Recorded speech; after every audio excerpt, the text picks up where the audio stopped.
Well, greetings and salutations, everybody. Welcome to the best damn movie-related show on the planet Earth, the John Campea Show, coming from right here on my YouTube channel. I am, of course, your host, John Campea. It's an awesome honor and privilege, as it is every day, to have you, my international friends, joining me as we talk about our favorite things in the world, movies and movie news and all that sorts of good stuff. And we do have a lot of good stuff to talk about here today. Going to talk about Lion King in a minute. HBO Max, they've dropped the hammer. They've released what their streaming service is going to be. We're going to talk about that and the implications of that.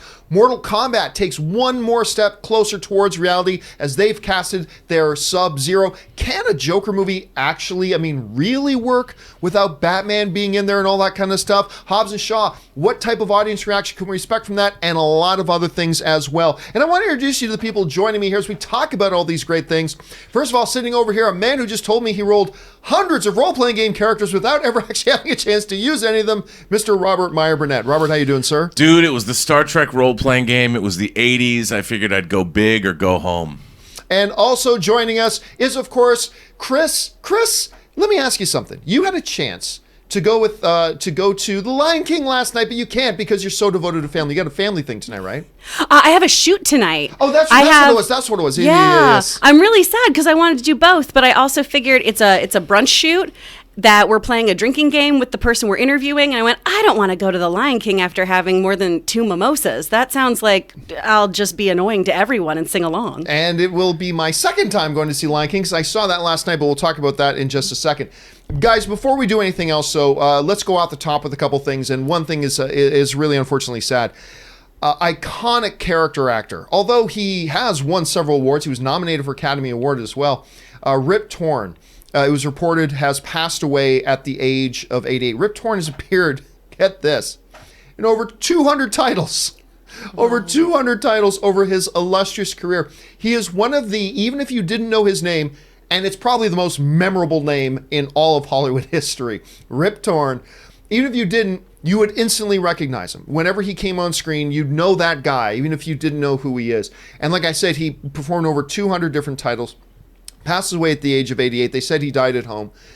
Rob, when I think of Rip Torn, he has had an insane number of credits and titles, awards, some award-winning stuff, Oscar-nominated stuff, all that kind of stuff. But I got to admit, when I think of Rip Torn, only 3 things come to mind. Number one, clearly, one is Ghostbusters. Men in Black. Men in Black is one of them. He, of course, was one of the co-stars in the first 2 of them. Pretty iconic in that. One of them, maybe most iconically, was the producer on the Larry Sanders Show. Mm-hmm. He was so good in that. That's where that defined Rip Torn to me, his appearance in Larry Sanders Show. And then, just because I'm such a sucker for the movie, one of my top 10 all-time favorite comedies, Dodgeball. If you can dodge a wrench, you can dodge a ball. When I think, and that sounds really, low-hanging fruit when you consider the vast body of work that he had. But when I think of Rip Torn, that's what I'm always going to think. I'm going to think of those 3 things. Anyway, Rob, your thoughts on the career and the passing of Rip Torn? I'm a huge fan of his. I actually was able to meet him a couple times. I worked on a movie in a very small capacity called Defending Your Life that Albert Brooks directed about the afterlife, and he was a, I guess you'd call him a litigator. I don't want to. If you ever want to see it's a great movie, and it's called Defending Your Life, and he plays a man who was an administrator in heaven. That's all you need to know. But he was such a bigger than life personality, and his career was amazing. And the fact that it went so long. You go back and you look at how many movies he was in, how many people he worked with. He had a very storied life. And what's great about him is, he worked quite late into his career. Yeah. So it's not like when I hear the stories of people finally passing at 88 like he did, I can't feel sad. I feel like this is a life well lived. You can look towards a guy like Rip Torn and be like, here's a man who did it right. And his work speaks for itself. There's a legacy of work that he will have that we can watch for decades to come. And I wish that I could go out like he did. Yeah, and really, there's several different levels of sadness here, but for us as an audience, we don't get to see this larger than life the way you described it. Incredibly iconic, very recognizable personality again. So once again, ladies and gentlemen, Rip Torn passed away at the age of 88. What about you guys at home? When you think of Rip Torn moving forward, What are you going to think about? What's that role of his that will always stand out to you the most? I shared mine. Rob shared his. Jump down the comment section below and let us know your thoughts. All right. With that down, let's move on to some other stuff here. Last night was the first public screening and world premiere of the brand new rendition of Lion King. So you guys know this is one of my most anticipated films of the year. I had a chance to go and watch it last night, and we cannot review the movie, but the social media review embargo has lifted. So let me just drop a couple things that I've mentioned on my various social media posts. First thing is this. Billy Eisner, I believe that's how you say Billy's name, who used to be on Parks and Rec. Seth Rogen, and John Oliver. Why do I freeze on Oliver there? John Oliver steal the show. They steal the show. They really do. They are utterly fantastic. So I'm going to say that about this. The other thing I mentioned is, as you suspected, I've never seen anything like this. How they totally convince you most of the time that at worst, you're seeing a CG character in a real environment when you never are. And Jon Favreau made a point at the world premiere last night to say, every single thing you're going to see in here was generated in a computer. He said, there's one shot in the movie, he said, that wasn't generated in the computer. See if you can figure out which one it was. Not a scene, one shot. And I looked for it. I couldn't figure it out. But visually, it was absolutely outstanding.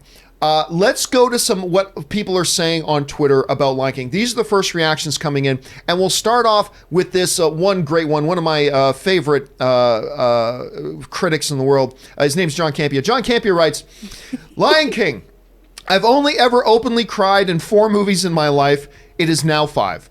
Movie is absolutely fantastic, worthy of the 1994 original. Notice I'm not saying it equals the unfettered perfection of the 1994 original, but it is worthy of the 1994 original. Opening scene had me bawling like a slobbering baby. Hilarious, nostalgic, filled with heart. I loved it. And guys, seriously, I'm not kidding. I'm sitting there, and as we've saw it in a teaser trailer, they replicate the opening scene of the movie in this movie. Sun coming up, all that kind of stuff. And about 20 seconds into it, I realize I'm sobbing. Like I'm sitting there and I'm sobbing and I'm constantly wiping my eyes and I am in tears. Many times I'll be in a movie where I start to get choked up, but I don't hit the point where I'm just flat out sobbing. And I don't know if it was the beauty of the music. I don't know if it's just the pure nostalgia taking me back to the original 94 movie or whatever it was, but I was weeping like a freaking idiot.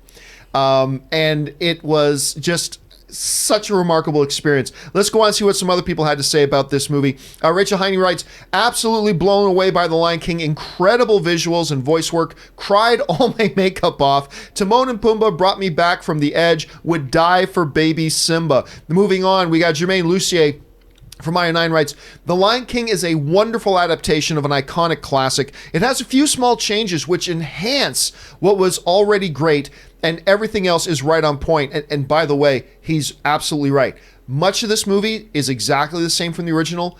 There's a good portion of it where they deviate a bit, but the deviations were great. Anyway, the CG can be slightly distracting at times, but the emotion quickly covers it. I'll agree. There are a couple of little shots in the movie. Remember, you're watching an entirely CGI movie that you're supposed to believe is entirely real. Never been done before. There are a couple of little shots, like when some characters are splashing around in some water, where it's like, I could tell there that was animated. But it's so beyond anything we've ever seen in film before that it's still just astounding. Anyway, moving on here, Mike Ryan writes, holy smokes, I really loved The Lion King. I think it's the most beautiful effects movie I've ever seen. Like next level, the game has changed kind of thing. For the record, I'm an agnostic on the original movie and have zero nostalgia for it. Anyway, this movie hooked me. And the last one we're going to take a look at here comes from Beatrice Verhoeven, who writes, oh man, The Lion King delivers. It's a visual masterpiece that will leave you smiling and crying the whole time. It is a true testament to the lasting effect Disney movies have on all generations. Timon and Pumbaa steal the show, and Beyonce, #Lion King. And, the one thing I'll say and I'm going to make this really, really brief because I don't want to border into the whole review embargo is tomorrow. I'll review this movie more in depth. Aaron Cummings and I will review this movie more in depth tomorrow when the full review embargo lifts. I'll say this.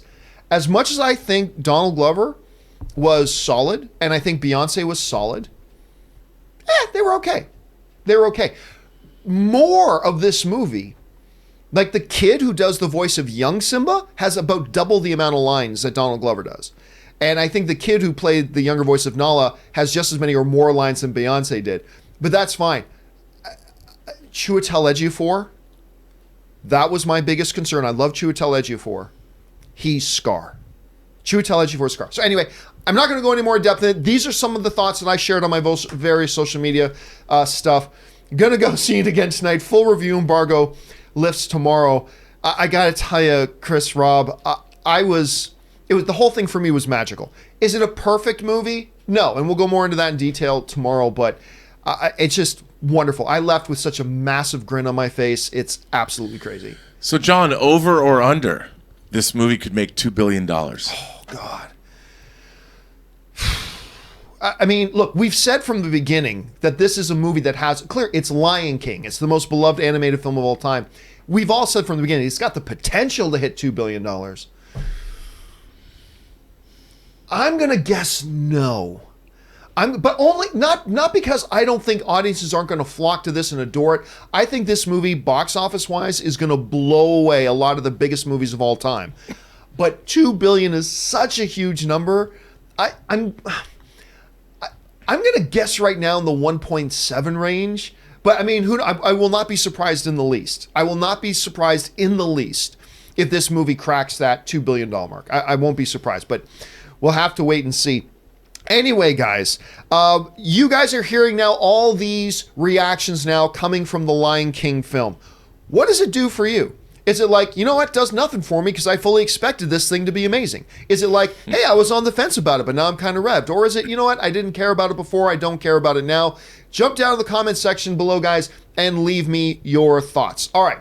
With that down and out of the way, guys, let's now move on to our main topics of the day. How do we select our main topics here on the John Campea Show? Well, it's really rather simple. See, you guys come up with them by going to www.thejohncampeashow.com/contact. Once you guys are there, fill out the form, hit submit, and then maybe, just maybe, you might see your topic or question featured here on the John Campea Show. With that down, Kris, what is our first main topic today? First, we're hearing from Ross Tenenbaum. Hey, John, HBO Max has been announced, and this means that Friends and the CW shows are going to be pulled off of Netflix. On top of that, Netflix is also losing The Office and their Disney stuff to competing services such as Disney+. Is Netflix doomed? I don't know about this. What do you feel, Rob? I talked about this a lot on my own show yesterday. Mm-hmm. And look, Netflix's stock is up. It's valued at what, 150 million. It's a very worthy, very expensive stock. Netflix is going to have to. It's going to contract. A lot of the things that people watch, we know we've talked about on this show. Netflix paid $100 million for the rights to show Friends in 2019. Just 1 year, they paid $100 million. Friends, as they announced in the Hollywood Reporter yesterday, is being yanked off the service at the end of this year. It is going over to HBO, or was it Warner Brothers? Yeah, HBO Max. First of all, I think the branding, using HBO like this, is a brilliant idea. But I think that what Netflix is doing, we talked about this yesterday as well with the Ryan Reynolds, The Rock, Dwayne The Rock Johnson movie. What's it called? Red Notice. Red Notice. They're trying to make Netflix a destination spot for first-run big movies that are theirs. But as we've also pointed out, they haven't done such a great job of doing that with their films. They're going to have to rethink their business model. They're going to have to be very careful about how they spend. But as somebody pointed out, it's a lot more difficult to lose subscribers than to gain new ones. So Netflix is going to be okay for a while, at least. And I would suspect in the future they will get acquired by somebody. Somebody's going to buy Netflix. Who can afford Netflix? Well, that's the thing. What's going to happen is their stock price is going to contract. It might take 5 years, but it's going to get down to the point where the streaming wars have just begun, And the person that's going to suffer the most, or the entity, is going to be Netflix. And eventually they're going to be so battered and broken that somebody's going to sweep in and grab all of their programming. And it'll probably be a good deal and everybody will come out right. But I think for the most part, Netflix has been the only game in town for the last decade. Yeah. And now they're going to suffer the slings and arrows of what is it like to have competition like every other business. And it's going to be rough. And you know what? It's a double-edged sword, because it's not just the new competition. This has been a rough month for Netflix on that front, because not only do you have the NBC Universal streaming thing coming, not only do we have HBO Max, which we'll talk about more here in a second, and not only is the massive, cannonball coming down the pipe in Disney Plus coming. So it's not just competition. It's that the result of competition is that Netflix is losing some of their most watched programming. The two most watched things on Netflix is not Stranger Things. It's not any of the Marvel stuff. It's not any of their original movies. The two single most watched things on Netflix are The Office and Friends. Which is so weird. I know that, what was that study we were looking at before? I was like 75% of Netflix's traffic is not Netflix original material, but rather curated other material from other places. Not only they got the competition coming, they're losing two of the biggest bullets in their chamber. They're losing The Office, which is going to go to the NBC Universal streaming app. That's going to be happening in the next year or two. Now it's announced they're going to be losing Friends. So it's like this double-edged sword. They are gaining competition and they are losing their most popular content. And I think that's why, Rob, you were pointing this out yourself, that's why we're going to see Netflix in the coming months making desperate but probably smart, the two can coexist, moves at the same time. They way overspent on this Dwayne "The Rock" Johnson prop, the $130 million. They overspent on it, but they had to. It was the right move. And I think in the coming months, we're going to see Netflix make more and more really desperate moves that are also probably well-advised moves, because you can deal with competition. You can deal with losing some content. You're really up against the wall when you're having to deal with both at the same time. And John, you and I have talked about this a lot, how they don't promote their shows. Like when they do badly. When you get into Netflix, you don't even have a sense. They don't even create the sense that Stranger Things did it by itself. The nostalgia and the genre audience, they created their own buzz around Stranger Things. This was not created by Netflix itself. But once you watch Stranger Things, everyone said, how many households? 50,000 or 50 million people binged it this past weekend. Well, once it's binged, it's done. Yeah. They don't string it out like a Game of Thrones season gets strung out for 10 weeks. Well, this season was 6 weeks, but they would string this stuff out and it would be part of the conversation, the cultural conversation, for a long time. Netflix doesn't do that. And Netflix has not made themselves into a destination television spot. They've turned themselves into it's more like a Costco, where here's all this stuff. And if you know what you want, you walk into Costco and you do a surgical strike. You don't go to Costco and wander. I guess some people wander the aisles, but you go to Costco to buy items in bulk that you need. So you go to Netflix to watch a show that you've heard about and you binge it, and then you get out. And they've not made a place where people are going to go, I got to go into Netflix and see what's there. Because when you get there, it's a cacophony of noise. They don't curate it well. They try to, but they don't really. I mean, you're an anime fan. I like anime too, and it's like, how do I know if I, as a middle-aged dude with one foot in the grave, if I want to dip in to modern anime or whatever they're watching? I don't know. One Punch Man. Should I watch that? Yes, is that different from One Piece? I mean, what's the difference? One Piece, One Punch Man, are they the same? I mean, I know what they are, but and I have watched all of One Punch Man, but it's a lot of people don't, and they don't do a very good job of explaining it. Mm-hmm. And I think that's another fatal flaw, that now it's coming home. The chickens is coming home to roost, y'all. Well, and look, and just to bring the conversation back over to HBO Max, this is a bold move, because they have come out big with this. Because not only is it going to be all the content from HBO, they're bringing over a lot of old catalog stuff. Again, they're going to be taking Friends back and all that kind of stuff. So there's a lot of that going on. They're saying they're going to be launching with over 10,000 hours of content On top of that, they got some of the CW stuff is going to come on there. A lot of the DC stuff is coming on there, which, by the way, they still have made no official word that they're going to be axing and closing down the DC streaming service. I guarantee you that's coming. They're going to fold that DC streaming service in. They got stuff from New Line, TNT, TBS. They're going to have some CNN original stuff on there. They are packing this thing out. The big question for HBO is going to be their price point. Because right now, I think HBO Now goes for about $15 a month, which is already on par with Netflix. You know this is going to be a little bit more expensive than that. But they're going to try to make it a value play and say, look at the value you're getting for this money on this. This is going to become this streaming landscape is going to become real interesting really, really fast. Kris, let me ask you this. I mean, I know you've got some streaming services. We got like 5,000 others on the way. You're reading about this HBO Max thing. As somebody who's already subscribed to other stuff, does this look like a value play or does this look like an unnecessary addition? Honestly, it's not something that I'm particularly interested in. And what are we all doing with HBO subscriptions anyway? We're all sharing the same password. I think 7 of us actually have HBO Go, and that's it. What I'm more interested in is honestly the shows that aren't available. Someone pick these up for me. You know, the Nickelodeon app is horrible.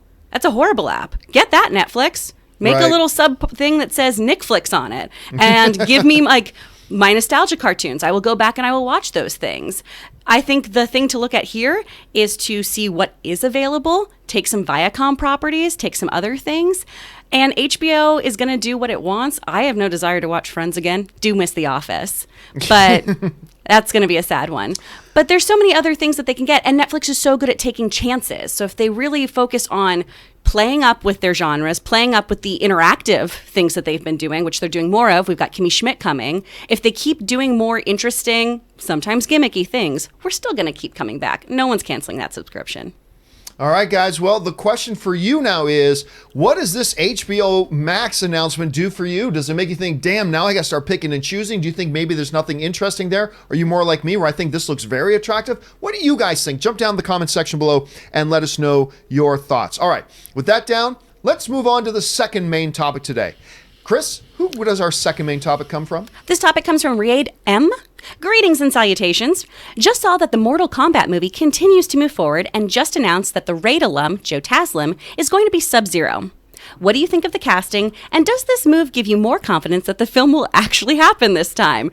John, are you excited about Mortal Kombat? Do you think Mortal Kombat will even be on the big screen at this point? This is one of those situations, Kris, where I've been for a while. Mortal Kombat, believe it when I see it. Yes, I know they got James Wan attached now to produce, which is exciting. They've also got a first-time screenwriter and a first-time director attached. Not so exciting. The thing is, guys, for years, we have heard that they're going to do another Mortal Kombat. Really. I remember before I moved to LA, which is a decade ago, before I moved to LA doing stories on my old site about, they're talking about bringing back Mortal Kombat, and here we are a decade later, and we still don't have it. Now, granted, they are today now closer than they've ever been.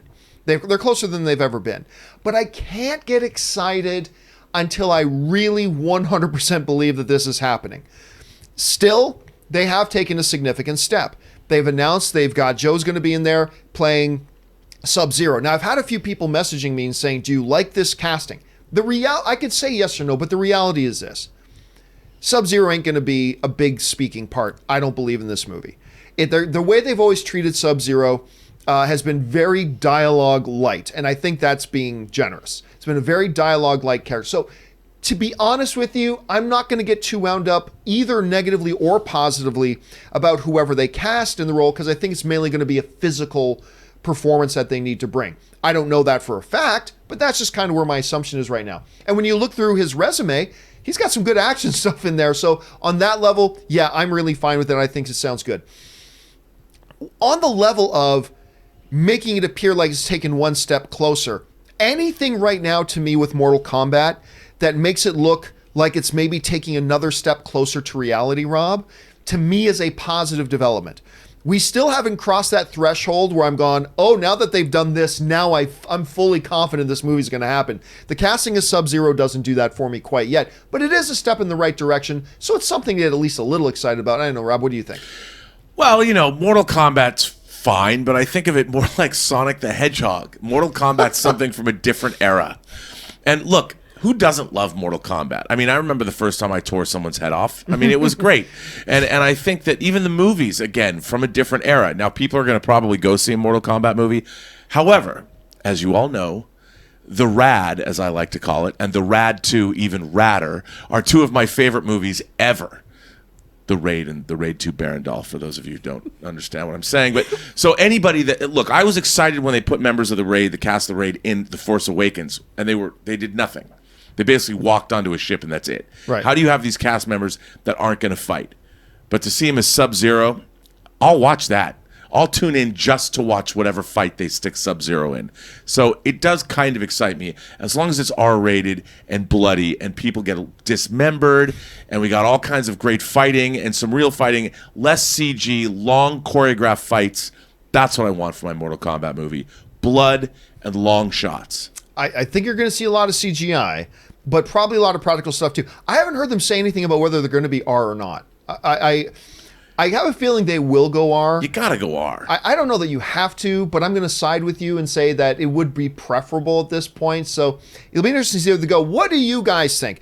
Does the adding of a Sub-Zero here, does this actually get you more excited? Do you actually think this movie is really going to happen at this point? Because we've seen false starts on this before, but maybe it looks like everything's heading in the right direction now. Jump down in the comment section below and let me know your thoughts. All right, with that down, Kris, what is our third main topic today? We're now hearing from Abner Milan. I just read that according to Richard Rushfield from The Ankler, if Spider-Man, doesn't cross the $1 billion mark, Sony could get out of co-producing another Spider-Man film with Marvel Studios. I think, and I'm pretty sure you do too, that Spider-Man will make more than $1 billion. But if not, do you think this will actually happen? Why would Sony do something like that? Do you see Sony backing out of a Spider-Man deal if they had the opportunity to do so? Well, yeah, so there's a couple of things at play here, right? The first of all is this story. Wait, what's this story going around that Sony can get out of the Marvel deal if it doesn't do $1 billion? This is the specifics of this situation right now. This comes to us from our friends over at Slash Film. In a recent edition of journalist Richard Rushfield's entertainment industry newsletter, The Ankler, Rushfield peels back the secretive curtain of the deal that was signed between Sony and Marvel Studios back in 2015 to share the character. The original Sony/Marvel/Spidey deal to co-produce these movies stipulated that if this Spidey cleared $1 billion at the box office, Marvel would get to oversee a third installment of the Spider-Man series. If it doesn't, full control would have reverted back to Sony. So that's where this is coming from. Cole's notes on this: if Spider-Man Far From Home hits $1 billion at the box office, Marvel gets to do another one, with Sony, of course. If it doesn't hit $1 billion at the box office, the rights can then revert back to Sony. There's a couple of things at play here. Number one is this. Spider-Man Far From Home is going to hit $1 billion. It's going to. I mean, it made almost $600 million in its first week. It's going to hit $1 billion. So the discussion points is almost moot. But it is fascinating to look at it from this point of view as well. What happens if it didn't? What happens if it doesn't hit $1 billion? And this report is accurate, that there's stipulation in here that one doesn't hit $1 billion. They can take it back at this point. Well, a couple things to keep in mind. This is a deal that is not in perpetuity anyway, so it's going to end at some point. And it's going to end with Sony taking Spider-Man back entirely, or it's going to end with Sony and Marvel re-upping and doing a new deal. But either way, the existing deal will end at some point. Whether it ends as a result after this film or after one more, Sony and Marvel either have to walk away or they have to re-up a new deal. So it's kind of whatever at that point. The question is, would Sony, let's say for argument's sake here, Rob, that Spider-Man Far From Home hits $991 million, becomes $9 million short of $1 billion. At that point, giving Sony the option to end any third film with Marvel at that point and just take him back at this point.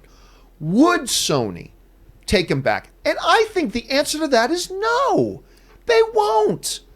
And I'll give you one word as to why they won't. Venom. You know, a lot of people, we talked about this before, but a lot of misguided, well-intentioned, but completely misguided people when Venom was coming out going, we need to boycott Venom to make sure Sony doesn't take Spider-Man back. And I'm like, idiots! If you want Spider-Man to stay over in the MCU, you want Sony to let Spider-Man stay in the MCU, you better drop onto your knees, pray to whichever movie gods you worship, and beg them to make sure Venom is a big hit, because that's how you're going to get Sony to feel confident enough that they don't need to take Spider-Man back to make their own cinematic universe work. And what happened? Venom came out, it blew everybody's expectations away, cleared $800 million at the box office, something even I, who thought the movie would be a success, never thought it would get to $800 million. And lo and behold, there it is. That's the position Sony's in right now. To compound that even more, Rob, then came along this little film, Spider-Man Into the Spider-Verse, which Marvel has never made a Spider-Man movie as good as Sony did. I'll tell you, I know that's unpopular to say, but I'll tell you right now, facts. Sony's made the best Spider-Man movie there is. They came along with that, once again, reestablishing to them that they don't have to bring Spider-Man back from the MCU. They get to keep him in the MCU and make all kinds of money, and they get to have their own cinematic universe that is working right now, making all kinds of money. So even if, Rob, from my point of view, and maybe I'm way off here, even if Far From Home doesn't hit this $1 billion mark, I don't see Sony having any motivation right now to bring Spider-Man back. They're just making money with both fists right now, and I think he's staying the way he is regardless. Anyway, maybe I'm far off on that one, Rob. How do you see this whole thing? I'm with you 100%. I mean, Sony has advertising in the MCU for their own movies. I mean, it's incredible. People forget, this was not released by Disney. You know, Spider-Man Far From Home is a Columbia Pictures, it's a Sony Pictures film. Yep. It starts out with the Sony logo, then sure enough, we do see the Marvel logo. But even though this is in the MCU, it's just advertising for everything that Sony wants to put out. You've got Morbius is in production now. It's probably wrapped filming. I don't know. It's probably wrapped. It's probably wrapped. You got Morbius the Living Vampire coming out, which is another great Spider-Man character. That's coming out. And you've got this movie. People, it's all one universe. Remember, not everyone is a movie geek or pundit like we are. Most of the general public, they don't care which studio releases a superhero movie as long as it's good. You know, when people go out and see, when my mom's like, I don't know, should I take my grandkids to see Spider-Man? I'm like, yes, Mom. My mom doesn't sit there and go, well, I don't know, Rob. I mean, how is that going to affect the Sony Marvel deal? I mean, I don't understand. Nobody cares. They're going to see a Spider-Man movie. And you know what? Venom, Morbius, whomever, it doesn't matter. It matters to the studios, but it's good for everybody. And there is no way that Sony, they're going to be like, keep making these movies because we want to see Spider-Man interacting with Nick Fury. We want to see Spider-Man interacting with the Avengers, because we can go say to our own shareholders, hey, you know what? Spider-Man was just in Endgame, and that made $2.5 billion. And then he was in our movie that made $1 billion. Wow. So Endgame was advertising our own product that came out months later. Win-win. Everybody's happy. Yeah, I mean, and ultimately everybody's got to understand, Sony's in charge here. They are in charge. And I just don't see, I think everything is happening exactly the way they want it to happen. They wanted this to be a success. They wanted all this kind of stuff. But just quickly, Kris, I mean, do you see any advantage to Sony just taking him back? I mean, obviously there would be some upside for them to just take Spider-Man back at this point, but do you see there being a reality where they would see that upside of taking him back outweighing the outside of that's just keeping him in the MCU? I really don't. I mean, I guess having him back completely to themselves opens them up to access to more characters, access to more of the Peter Parker we've been seeing in the MCU. But he has... Peter Parker, sorry, I should use names instead of pronouns. Peter Parker and all the other various Spider-Men have wonderful other rogues gallery characters that Sony has been really capitalizing on. I don't think that they need to have complete ownership over something to be successful. Like you guys were saying, they're making money on both sides right now. Why would you want to make less money? Why would you want to work harder? They're working smart right now. Morbius, I'm very excited to see what they're going to do with that. If we are going to see tie-ins to the other movies, the Venom movies, the Agent Venom comics, there's so much more material that they have to work with. So they're going to be able to do their own stuff for a while, and they're just going to keep having that money trickle in from whatever Marvel's doing. And don't forget, there's whispers of them doing Kraven as well. Sony might be doing a Kraven movie, which I'd be so down for. Question here is, guys, what do you think about this? Let's say hypothetically, for whatever reason, Spider-Man Far From Home doesn't get to that $1 billion mark. Do you think there's any way that Sony would actually take them back? And here's another question for you. This will be today's question of the day. The question of the day today for you guys is this. If they don't hit $1 billion, do you think Sony should take back all the production and everything rights on Spider-Man at this point? What I want you to do is jump over to my Twitter, which is just simply at John Campea, and I want you to go down and vote. So here's the question of the day. Reports claim Sony can end the Spider-Man MCU deal if Far From Home doesn't hit the $1 billion club. If it doesn't, would it be a good idea or bad idea for Sony to take Spidey back? I put this up just before the show started here today. Right now, a little over 3,100 of you guys have cast votes. 6% of you are saying it's a good idea to take him back. Take him back, Sony. 83% of you seem to be agreeing with the rest of us that it's a bad idea. Just leave him in the MCU. And 11% of you are kind of in the middle of it saying, hey, you know what? It'll be fine either way. And I think there's some truth to that as well. But what do you guys think about that? Do you think it's a good idea? Not a good idea? Jump down in the comment section below and leave me your thoughts. Okay. With that down and out of the way, Kris, what is our fourth main topic today? Fourth topic is coming from Patreon supporter Ben Rayner. Thanks for being a Patreon supporter, Ben. Hi, John. I'm really excited so much for Joker. I love that it's a standalone movie. I know people who won't see it because Batman isn't in it.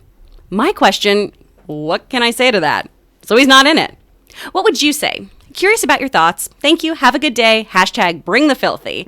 And Rob, do you think you can do a Joker movie without Batman? Yeah, and they're doing it. It's being made. I mean, it's so. I'm sure Batman is referenced. I mean, look, this is like people have said. I'm curious as to, I guess, because the way I think, we don't know. The Joker was always fully formed in the comics, and then they would go back and try and fill in his backstory. This is a story about how any one of us can become a Joker. This is a metaphoric story about our society today. And that's what great superhero stories and great supervillain stories do. And I'm deliriously excited to see this movie. I mean, it seems to be A-list and prestige project all the way. That's what I've always wanted from comic book movies. This is exactly what I would hope comic book movies would evolve into. We saw it kind of to a certain extent with Logan, the approach, very adult-oriented approach. This film is it's giving us a real-world look at how could a character like the Joker actually exist, using our world to do so. I find that incredibly fascinating and compelling. And you know what? If this was released as a DC Elseworlds comic in the 80s, everybody would be salivating to get this. And I don't understand why there's any downside at all. Like, there's none. Yeah, I agree. See, here's the question is being thrown around a lot lately about, where do they go? How do you do a Joker without Batman? And that's been around since they first suggested the movie, but I'm finding that these questions are reemerging now. They're coming back even stronger than before. People are asking, this can't possibly work. Like, with all this great stuff coming out about the Joker movie, you're getting this counterbalance coming out with a lot of people saying you can't do it without Batman. It's not going to work without Batman. It's just not going to work without Batman. You know where I've heard that before? We just talked about it. Venom. We just heard that with Venom.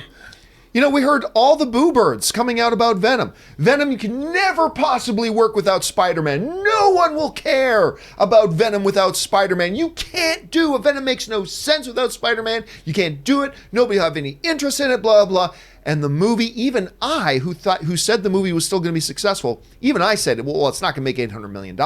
It made $800 million. Made over $800 million. It can work. And guess what? Joker's a more iconic character than Venom is. Everybody knows Joker.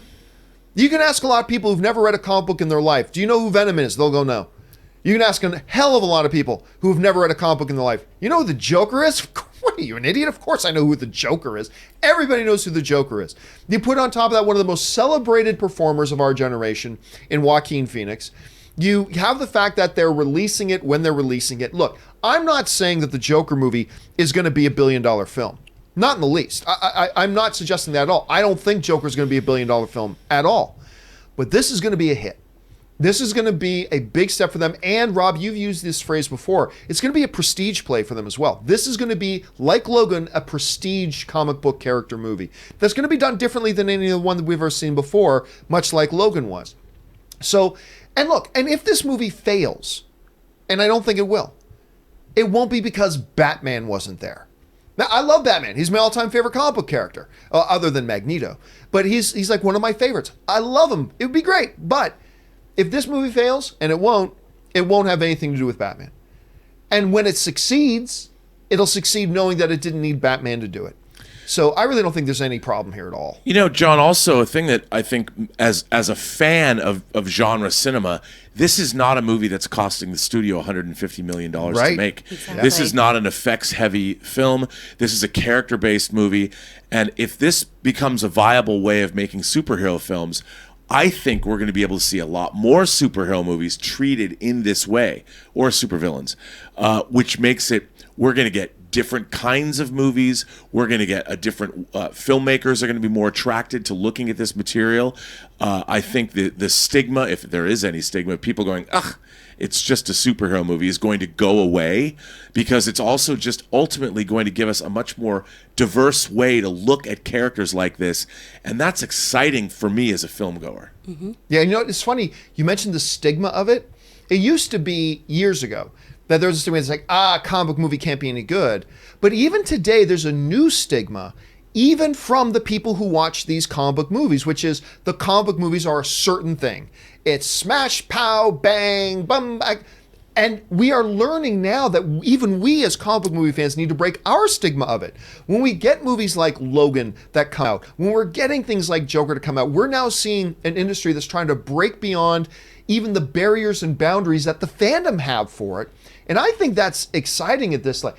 Kris, let me ask you this. You know, Batman is arguably the most popular comic book character in the world. And of course, a desire to see him there, that's understandable for sure. Can this Joker movie be a success with the audience, financially, critically, all that kind of stuff, if you don't have the most popular comic book character of all time in there with him? I absolutely think so. And my reasoning for this is, you guys remember the animated Batman series. That is just a wonderful, wonderful cartoon, right? Everyone agrees that that is a well-done Batman series.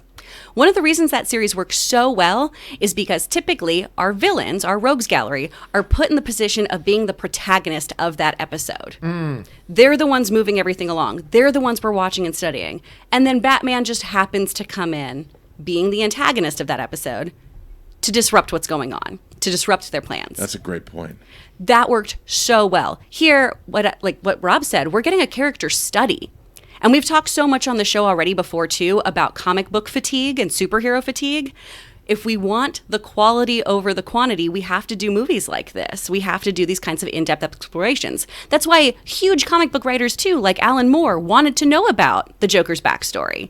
They want to flesh out these things. They want to delve into these crazy, crazy characters who have so much going on with them. So you can absolutely do this. And if Batman shows up, he shows up. Joker was around much longer before he was canonically in the comics. So yeah, so we're going to get a child Bruce Wayne in this. So I think Bruce's father is going to be one of the main characters. We have the young child Bruce Wayne, all this kind of stuff. But yeah, I'm in agreement. The question is, guys, what do you think about this? Yeah, a lot of people are excited about the Joker movie, but even some people who are excited about it question whether or not it can actually be viable without a Batman character in there. What do you say about that? Jump down in the comment section below and let us know what you think. All right, with that down and out of the way, let's move on to our final main topic today. Kris, what is our final main topic today? This one's going to be from Sadvik Medini. Hi, John. Big fan of your show. So recent reports are suggesting that Hobbs Shaw is going to make 75 to 110 million on opening weekend. I personally think it will, and I'm going to see it day one because it looks crazy stupid fun. What do you think? Thank you. I totally agree that this looks like crazy stupid fun. What do you think, John? Okay, I thought this thing looked like fun before the last trailer came out. And then that last trailer came out. I'm like, what the F is happening? Like, I remember I was sitting here with Aaron Cummings was on the show that day. And it's like, oh, hey, a new Hobbs. Just before we started the show, it was like a new Hobbs and Shaw trailer just dropped. Let's watch it. And we watched it. And it's like all throughout the trailer, Aaron's just like, oh my God. oh my God. And then at the end, she goes, can we just go and see this right now? It is the craziest, probably the craziest Fast and the Furious universe trailer I had ever seen. It just looked ridiculously fun. They really just decided, let's just take the foot and put it right to the metal on this. Let's just go full balls out on this. And they did. And it looks crazy and it looks good. And I think a lot of people are getting excited about it. Now, I don't think that Hobbs and Shaw is going to become the highest grossing Fast and Furious film of all time. You've got a lot of key Fast and Furious universe pieces that aren't in this movie. Granted, I think there are still people out there who don't even realize that this is a Fast and Furious movie, despite the fact that in the title it says Fast and the Furious is Hobbs and Shaw, right? Despite that, I think there are still people in there who aren't getting it. Elba's a big star. The Rock is the biggest star in the world. Jason Statham's name recognition is there. The trailers look bonkers. Do I see it coming in that 75 to 110 million opening? Absolutely I do. But there are some people who kind of felt, Rob, that, you know, when they were first talking about this movie, that this was a movie that could open to $150 million at the box office. That could be like one of the biggest openings in the box office history and stuff like that. And I never really felt that. And I don't know that even the latest trailer convinces me of that. I think if this thing hits $100 million opening, $110 million opening, I think that's a massive win for a spin-off movie. I think it's a massive win for a spin-off movie. So I see it coming in there, and I think that's great. I don't see it going much beyond that, though, at this point. We still got a long way to go between now and August 2nd, but I feel like that's the right neighborhood these projections are in right now. What do you think? No, I'm with you. I mean, obviously, look, I've had a problem with the lack of verisimilitude in this movie, but that third trailer, I now started thinking about it. It's Calvin and Hobbs and Shaw. It's what Calvin wanted a Fast and the Furious movie to be in his own imagination. So, you know, instead of being a spaceman or something, this is what his with dream. With his transmogrifier. Yes, was his dream of a spin-off movie from the Fast and Furious franchise is. So the lack of verisimilitude I can work with now. That's how I reconciled it, because even after this third trailer, I'm like you, I'm like, okay, I'm gonna watch this movie now. I you know, because I love the Fast and the Furious franchise, but I was gritting my teeth at this, not just because Han Solo has not had his justice yet, but because this movie is spun so far off of the axis of reality.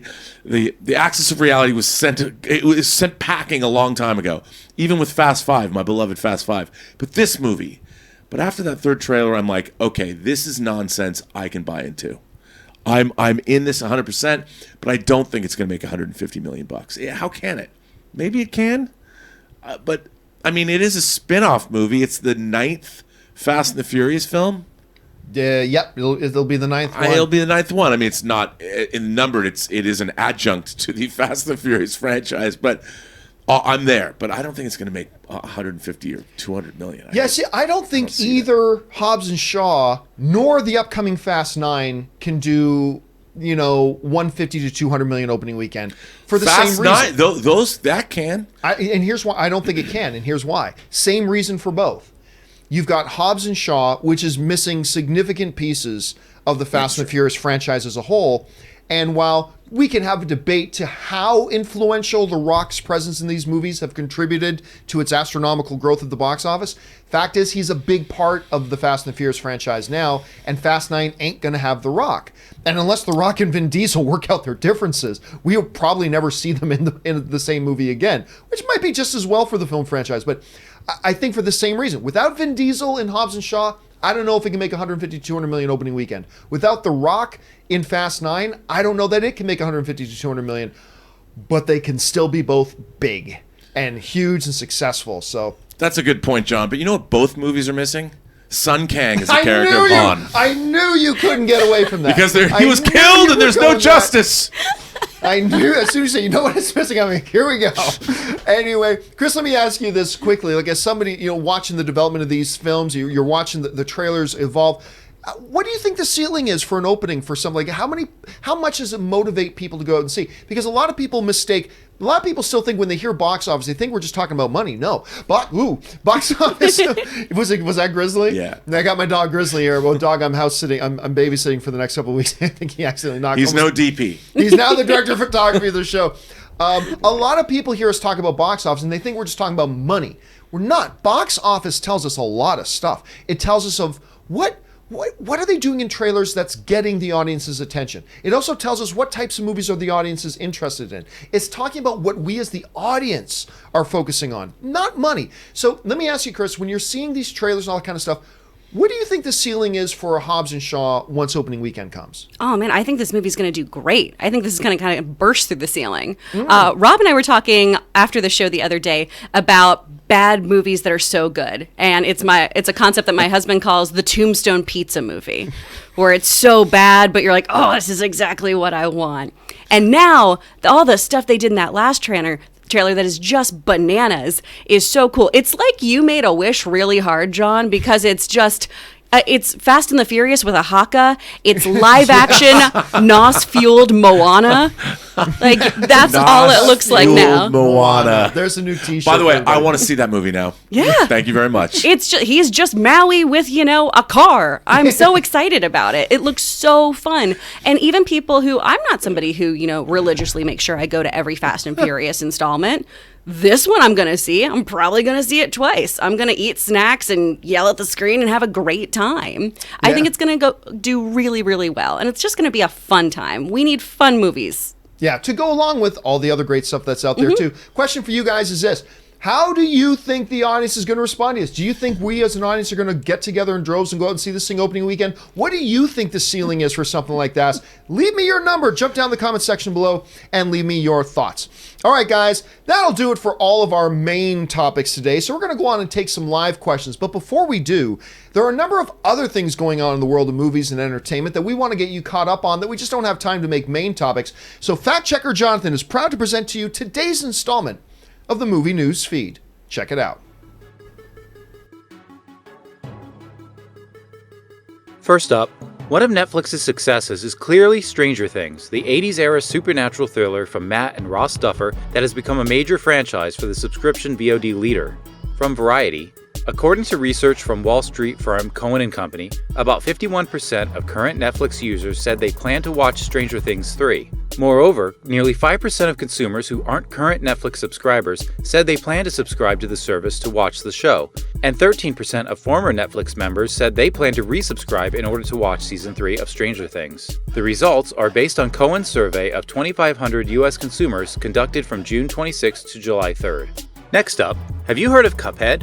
It's an indie video game series from studio MDHR with a visual style that calls back to classic 1930s cartoons from the likes of Max Fleischer, creator of Betty Boop, Popeye, and more. From Slash Film, gamers of all ages love this title, and Netflix wants to capitalize on that. Netflix has announced a team-up with King Features to create The Cuphead Show, an animated series based on the video game that aims to expand on the characters and world of Cuphead. The video game has sold over 4 million copies worldwide, and it's also taken home 20 major awards, including Special Achievement in Animation at the 45th Annual Annie Awards, Xbox One's Game of the Year, a BAFTA Games Award for Music, and a trio of statues at the 2017 Game Awards for Best Debut, Best Independent Game, and Best Art Direction. So you can see why this is such a big deal.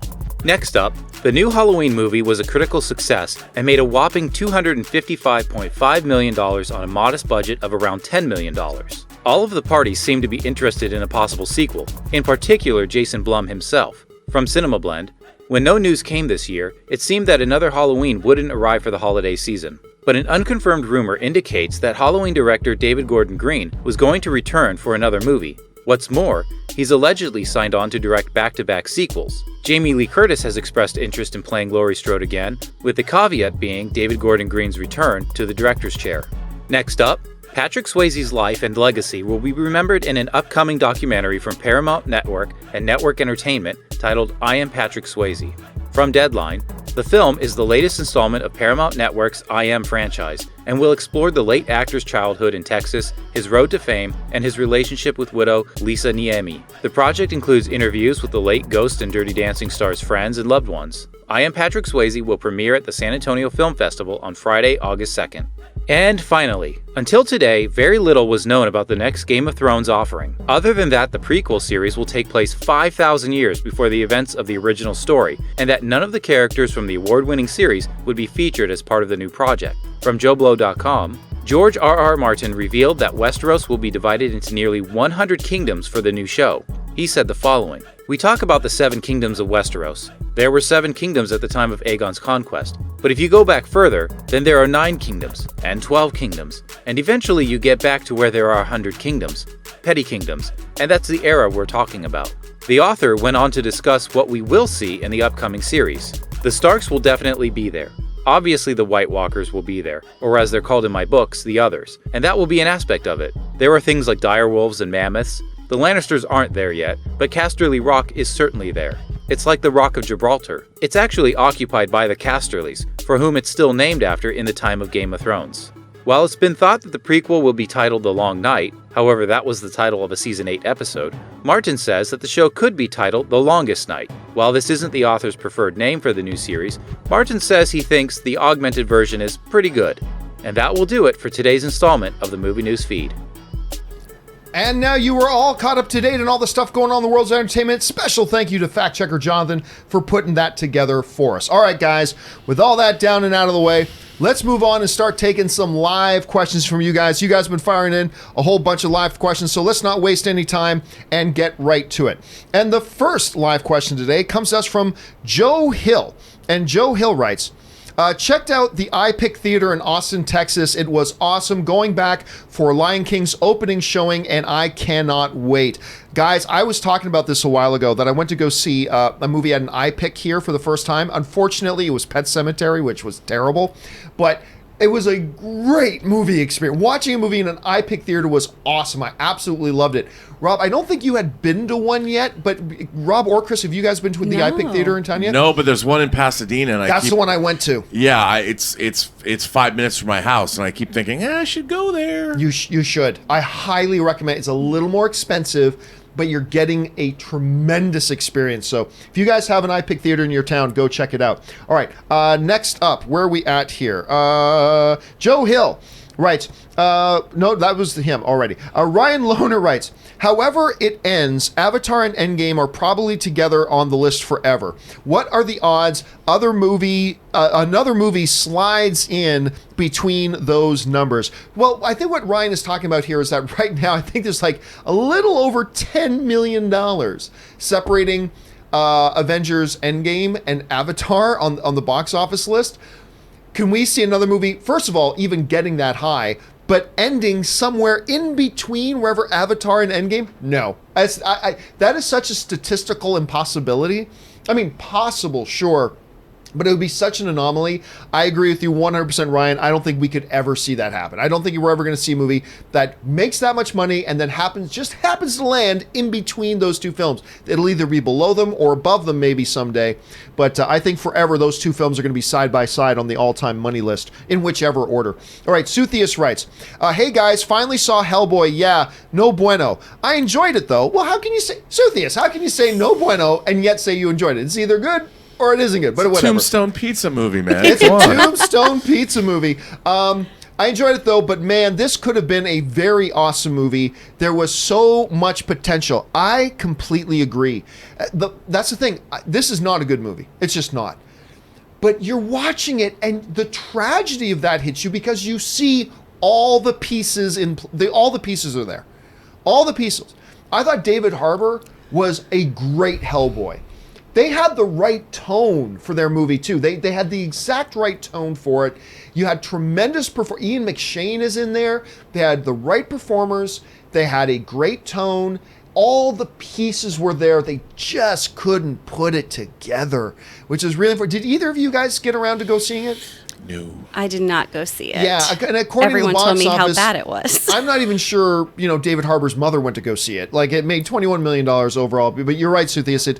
It was a movie of missed potential. Absolutely a movie of missed potential. All right, next one up is Draco Arias writes, I had a great time watching the red carpet premiere of The Lion King yesterday. Great. July 18th can't come fast enough. Glad to see positive reactions of the remake. Yeah, in the red carpet, they did something very interesting yesterday where a lot of times they'll do a party or whatever. They actually closed off all of Hollywood Boulevard and they covered the entire street with a giant party tent, for a couple of city blocks. It was nuts. And they've usually done that for Star Wars premieres. This is the first time I've seen them do it for something other than that, but it was a great environment. It was a lot of fun. And I just don't think. Look, I think the only way anybody's going to be disappointed in this movie is if you go in expecting one of the greatest films of all time. If you go in expecting one of the unabashed greatest films in the history of cinema, then maybe you'll come out a little bit disappointed. I just don't see any other way, though. Like, this is an enjoyable, good movie. Some people are going to flat out love this thing unabashedly. I think a lot of people are going to really enjoy it. Some people may just walk out going, yeah, that was fun, but I won't go see it again. I just have a hard time imagining many people being really disappointed with it, Draco. So, yeah, the atmosphere there last night was great, and I hope that when you have a chance to see it, that you'll enjoy it as much as I did. All right. Suthius writes, have you seen the Hopper PI fan-made trailer, clips from Hopper from season 3 to the tune of the old Magnum PI theme? Give me a spin-off. Guys, did either of you see this? No, but I want to Yeah, so I'm much. I just saw it about 10 minutes before we started the show. I was just getting the last second things ready to do, and it's the opening with the helicopter, dun, dun, dun, dun, dun, dun, dun, dun, dun, dun, ba, ba, ba, but then all of a sudden starts cutting to shots of David Harbour from season 3, and he's wearing the Hawaiian shirt, and it's That shirt was cutting edge. it's perfect. It's perfect. It totally felt like Magnum PI. It's so good. I'll have to dig it up, but guys, go and look it up. Please, guys, actually do me a favor. If you guys have a link to it, put it in the comments section of this video. Put it in there so everybody else can see it, because it really, really is quite funny. It's quite enjoyable. All right. I liked your musical rendition of the theme, by the way. Yeah. I'm like Will Smith, man. I'm practically Will Smith. I can just, beatbox it all. All right. Next one up is Willow Yang, who writes, I'm glad to hear that you've enjoyed The Lion King without giving too much away. Did they make any significant changes to the original? I'm not going to go into details, and I got to be careful because the review embargo is still in place. I can't fully review until tomorrow. But I will say, yeah, there are some changes in this movie. Some kind of significant ones, some very, very small ones. But when they do the changes, when they do things that they didn't do in the original or change lines or whatever, it's usually pretty damn fun. It's usually pretty funny. So I'll just leave it at that. All right. Next up, Razor's Edge Frisbee writes, one of two. Wasn't trying to dismiss Lupita's performance because she was great. It's just Florence struck such a personal and emotional chord with me. Where's 2 of 2? 2 of 2. Midsommar is that I just got so emotional in certain parts. I haven't gotten attached like that to a character in a movie in such a long time. So if I remember this correctly, guys, and guys, be careful shouting back to other super chats you sent in on previous days, because I go through hundreds, so I may or may not remember. But you mentioned that you would even take Florence's performance over Lupita Nyong'o's in Us. And what I said at the time, if I remember correctly, is those are some big words. Now, I haven't seen Midsommar yet, all that kind of stuff, so I can't definitively give an opinion on that. All I know is to say it's better than Lupita Nyong'o in Us, which isn't the best movie of the year, but it is. She's so good in that. She's so good in that. Did either of you guys have a chance to see Us this year yet? Yeah, I saw Us. I'm a wimp. I don't go. Oh, yeah. I mean, I thought. Look, I love Lupita Nyong'o. I will watch her do anything. I hated Us. Oh, and it really? was a crushing disappointment to me because I really loved Get Out, and I've loved Jordan Peele for years. I thought Us was a step down from Get Out, but I thought Lupita was incredible. She was incredible. That's what I kept hearing. My best friend Megs went and saw it, and she was kind of watching it to see if it would be too spooky for me, because I have people go see things first for me. It's like sending a canary into a cave. Right. And she came back and was just so disappointed. Went, don't It's even not bother too spooky seeing for it. you. It's just not. She just too said it wasn't for you. good, but that not. Lupita was really great in it. I still enjoyed it. I still enjoyed it, but yeah, it was a significant I step hadn't even down. seen it, and I bought the 4K disc because I figured, well, no, of course I'm going to love this as a Jordan lifelong Peele. It's Jordan Peele. fanatic. And I watched it, and I literally almost microwaved the disc when it was over. Oh, But I figured somebody might want to watch it, so I kept you it. almost pulled a Gremlins on your disc. Oh, that's harsh. All right, next one up. Samuel C137 writes, Business Insider's reporting there aren't plans to shutter the DC universe. Yeah, I've heard that going around into HBO Max. I still give it a year after Max launches that DCU is canceled. Again, there has been no thing saying officially that the DC streaming service is going to get shut down and absorbed into HBO Max, but I fully believe that's what's going to happen. They've already kind of announced a couple of the properties that are going to go over there. So I mean, it's just getting to a point. It's like, why would you bother having the DC streaming service when you can just have the HBO Max and you get all the HBO stuff, all this other stuff? And HBO has the most interesting DC TV series soon to come out, which is Watchmen. Watchmen, right? So that's a part of it already. So while you're right, there have been no plans about that as of right now. The DC streaming service is staying. A DC streaming service that canceled one of their main series after one episode, and they're still not 100% sure where their Titans thing is going. To me, the only big clear winner they've got right now is Doom Patrol, but you might as well lump that into HBO Max. You're going to make a lot more money there. We'll have to wait and see.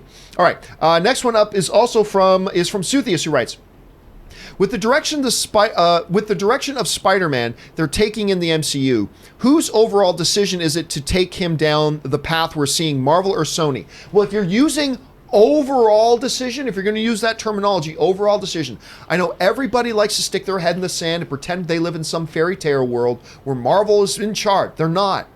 Sony has the final decision. Anything Marvel wants to do in a Spider-Man movie, maybe they come up with it. But Sony ultimately is the one who has to give their approval. Which villain they want to use, how Spider-Man is portrayed, the story they want to use, all of it. Sony has to give their rubber stamp to. Now listen, they also they have a great trust relationship with Kevin Feige. Kevin Feige trusts them, they trust Kevin Feige, and they pretty much give Kevin Feige all the leeway that he wants, and there's good reason for that. There was word that there was some back and forth, a little bit of a tug of war going on in Homecoming, but ultimately Homecoming ended up being a complete compromise, and I mean that in the best way, between what Marvel's vision for the movie was and what Sony's vision was, and I think that compromise gave us one of the best Spider-Man movies we've ever had, because I loved Homecoming. But make no mistake about it, get all the fairy tale nonsense out of your head. Sony ultimately has final say. They're going to give them all the leeway they want to do it, but ultimately Sony makes the final decisions. Even if Marvel comes up with most of the stuff, Sony's got to rubber stamp it, and that's the nature of the relationship right now. All right, Razor's Edge Frisbee writes, oh, we've already done that one. All right, Ben Rayner writes, hey, John and gang, did you see the things on CNN, The Movies, produced by Tom Hanks? Very good, each week, different decade. I have not watched this yet, but I've seen all the marketing for it, and I love it. The idea of like taking all these classic movies and then going into the full like the background of them and how they've influenced us. I love the concept. I have not started watching it yet. Rob, this sounds like something that's right up your alley. I really want to see it. I can't wait. I mean, I've loved those decade shows like the 60s, the 70s, the 80s. I can't wait to see a show like this about the movies. I mean, I think it might piss me off about the movies they end up not being able to cover. Right, because they can only do so many. Yeah, that's just me. But look, I love stuff like this. I can't wait to watch it. I mean, I don't know if you guys watched yesterday, but starting on TCM, Turner Classic Movies yesterday, was it from 5 o'clock in the afternoon to 3 in the morning? They showed like all of the classic science fiction films from the 50s. Like all of my favorite, all at one time. It was a smorgasbord of 50s sci-fi. Of course, I couldn't watch it all, but boy, was it cool. Kris, did you have a chance to see into the CNN thing yet? I haven't, but I'm so excited about it. Yeah. I love movie trivia. I love reading the IMDb trivia while I'm watching something for the first time, because I love all that behind-the-scenes stuff. And I love VH1's pop-up music video. So I feel like if it could be those two things, if they had a baby, I'd be so happy. All right, let's move on here. Next up is Samuel C137, who writes, hot take, the Disney-Fox merger is bad and will harm the industry. No amount of good Fantastic Four movies will ever make it worth the long-term cost. Well, I mean, it all depends, right? It all depends. I don't know. See, look, I was not for the Disney-Fox merger, but for a very inconsequential reason, which is X-Men. I wanted to see another studio making X-Men films outside of the MCU. But really, the X-Men and Fantastic Four are a small, insignificant reason why this deal happened. This happened for other reasons. They were looking at long-term IP for other stuff, and the X-Men and Fantastic Four were just a small part of that. So I agree, but I have yet to be convinced about how this is bad for the industry as a whole. Disney taking over Fox does not stop anybody else from making movies.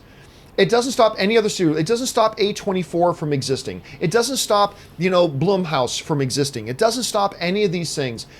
I agree. I think it would have been better for X-Men if Fox stayed separate, but I'm not so sure. I haven't been convinced. I read a lot of the reports that say it's going to be great for the industry. A lot of them say this is going to be horrible for the industry. And I've yet to be convinced one way or the other. I think it's just another day, a business deal is done, a historic one, a significant one.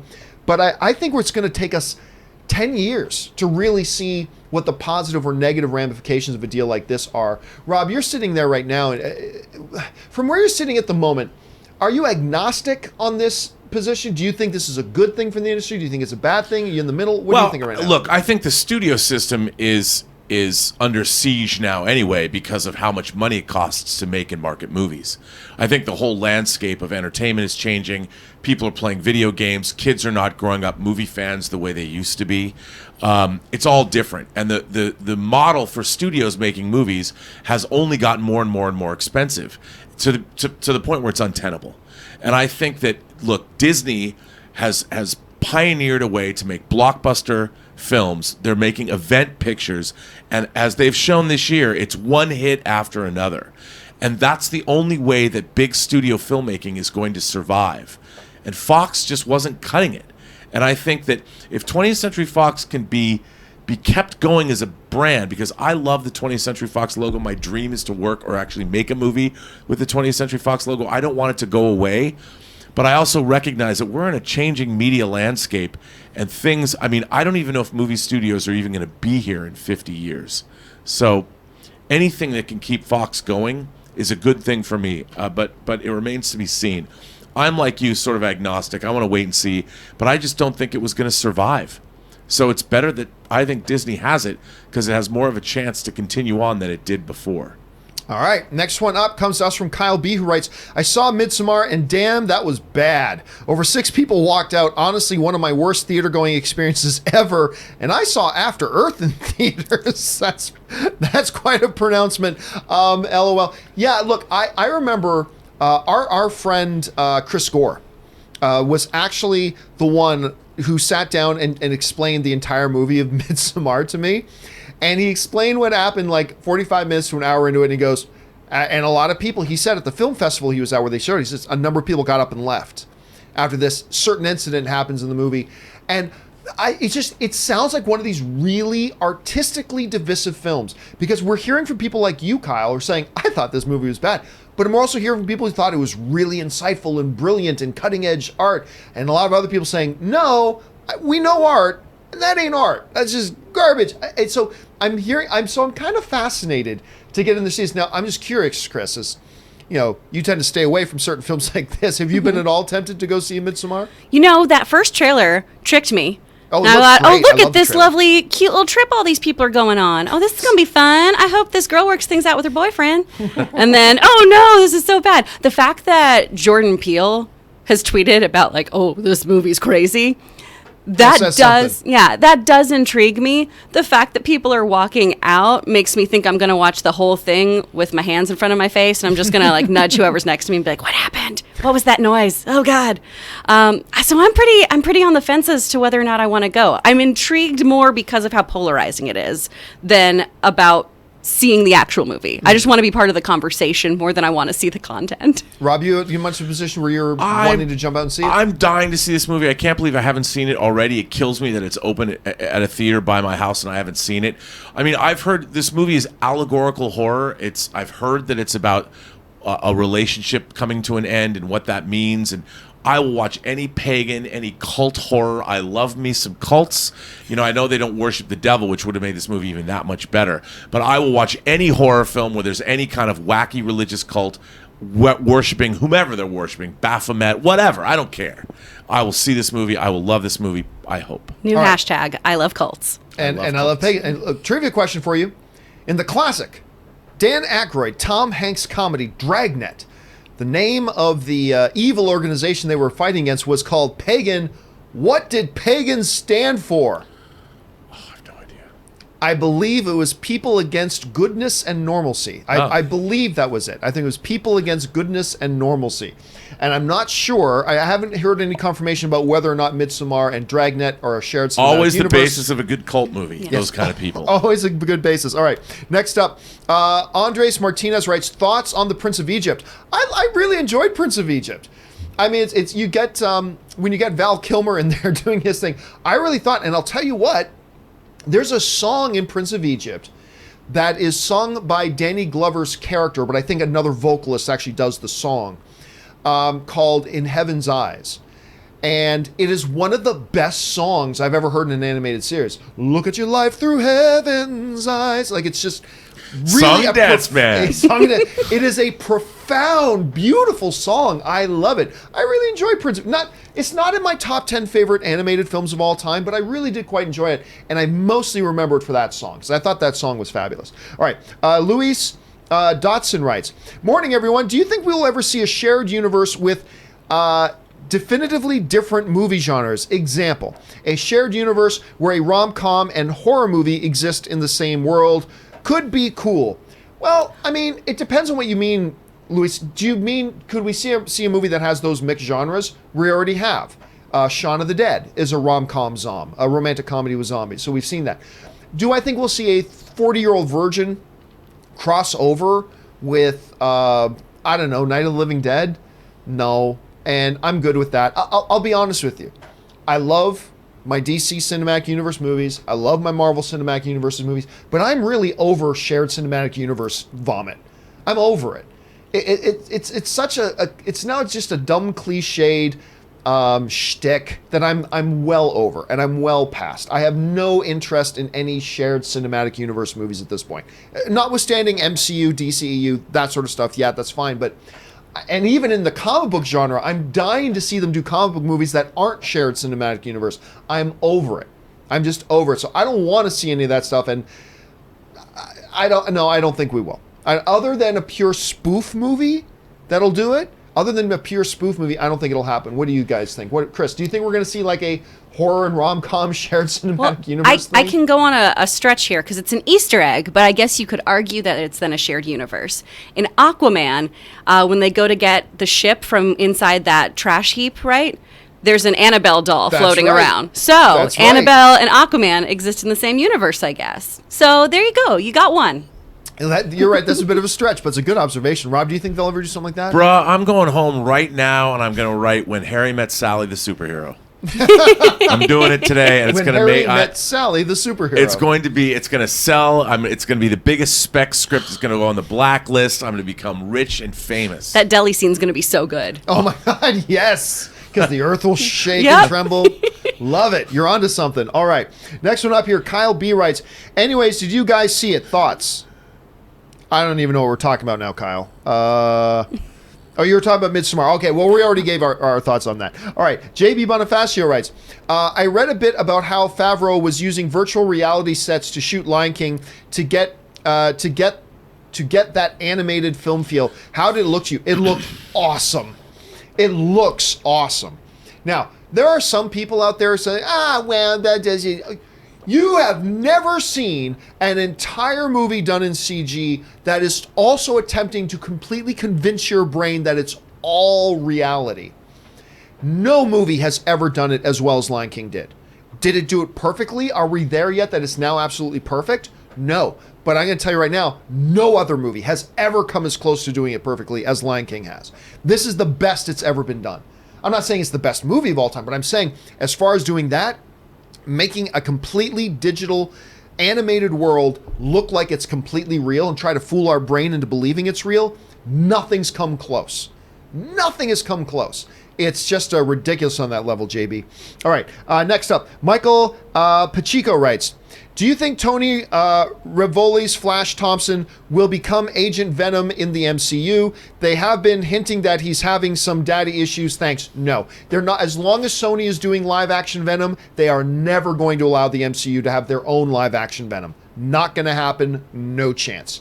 Andres Martinez writes, "If somebody is an actor/director and a part of the Academy, do they vote for one category or both?" It depends. I think, Rob, that somebody can be a member of two different branches. Yeah, I think they can. I think you can too. Yeah, you can be in the actor's branch and in the director, because I believe Clint Eastwood is in both. So you better be. Yeah. So remember, guys, what happens is in the Academy, they have a bunch of different branches, and those branches are the ones who vote for who gets nominated. Once the nominees are set, then the entire Academy votes on it. So while Clint Eastwood will have a role in voting on who gets nominated for Best Director, once those nominees are set, then everybody else, cinematographers, set designers, the musical branch, people in the actors branch, people in the writers branch, they all get to vote on it. It's just the individual branches set the nominees, then everybody gets to vote on it.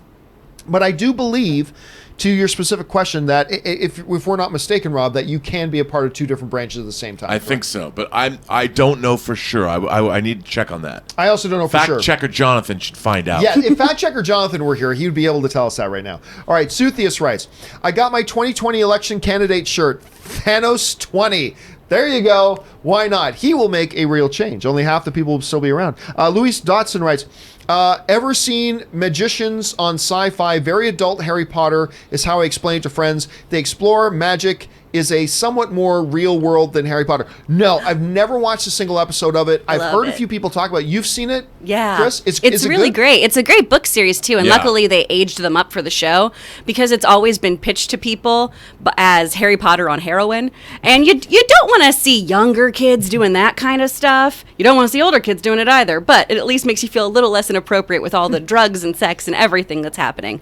But it's a really intense, really interesting show. And it's a look at magic that we haven't seen in some other things because we've gotten all that Harry Potter good, happy, lovely magic, and then we've got a really kind of dark, twisted, sometimes deviant version of magic over here. And this was a novel series first? It was, yeah. And were the books any good? The books are great. Books are really, really good. Definitely recommend them. You've read them, Rob? I've not read the book. I've just seen the show, and it is really good. Oh, so you have seen really the show? good. Yeah, I really like it. And it's on Sci-Fi. Okay, I might have to check it out at some point. You can catch up on Netflix right now. Yeah, it's on Netflix. There we go. All right. Next one up comes to us from Andres Martinez. Favorite Will Ferrell movie? Always caught between Step Brothers and Anchorman. I'm going to say Step Brothers. I got to go say Step Brothers. Chris, favorite Will Ferrell movie? Christmas movie is Elf, but his best work is Stranger Than Fiction. Well, he was great in Stranger. He's so good in that. Rob? I think I'm going to have to go with Anchorman 2. Yeah. I'm not Anchorman 2. I mean Anchorman. So you're going So you're going Stranger Than Fiction. You're going Anchorman. I'm going to go Step Brothers. I mean, you can't go wrong with any of them. All right. ZOMG Ruler writes, depresses me seeing people hate on Snyder and his DCEU. Well, I mean, look, it's just reality. You know, there are people who don't like, look, he deserves it. He deserves the praise he gets. He deserves the criticism he gets. That's filmmaking. You deserve the praise you get. You deserve the criticism you get.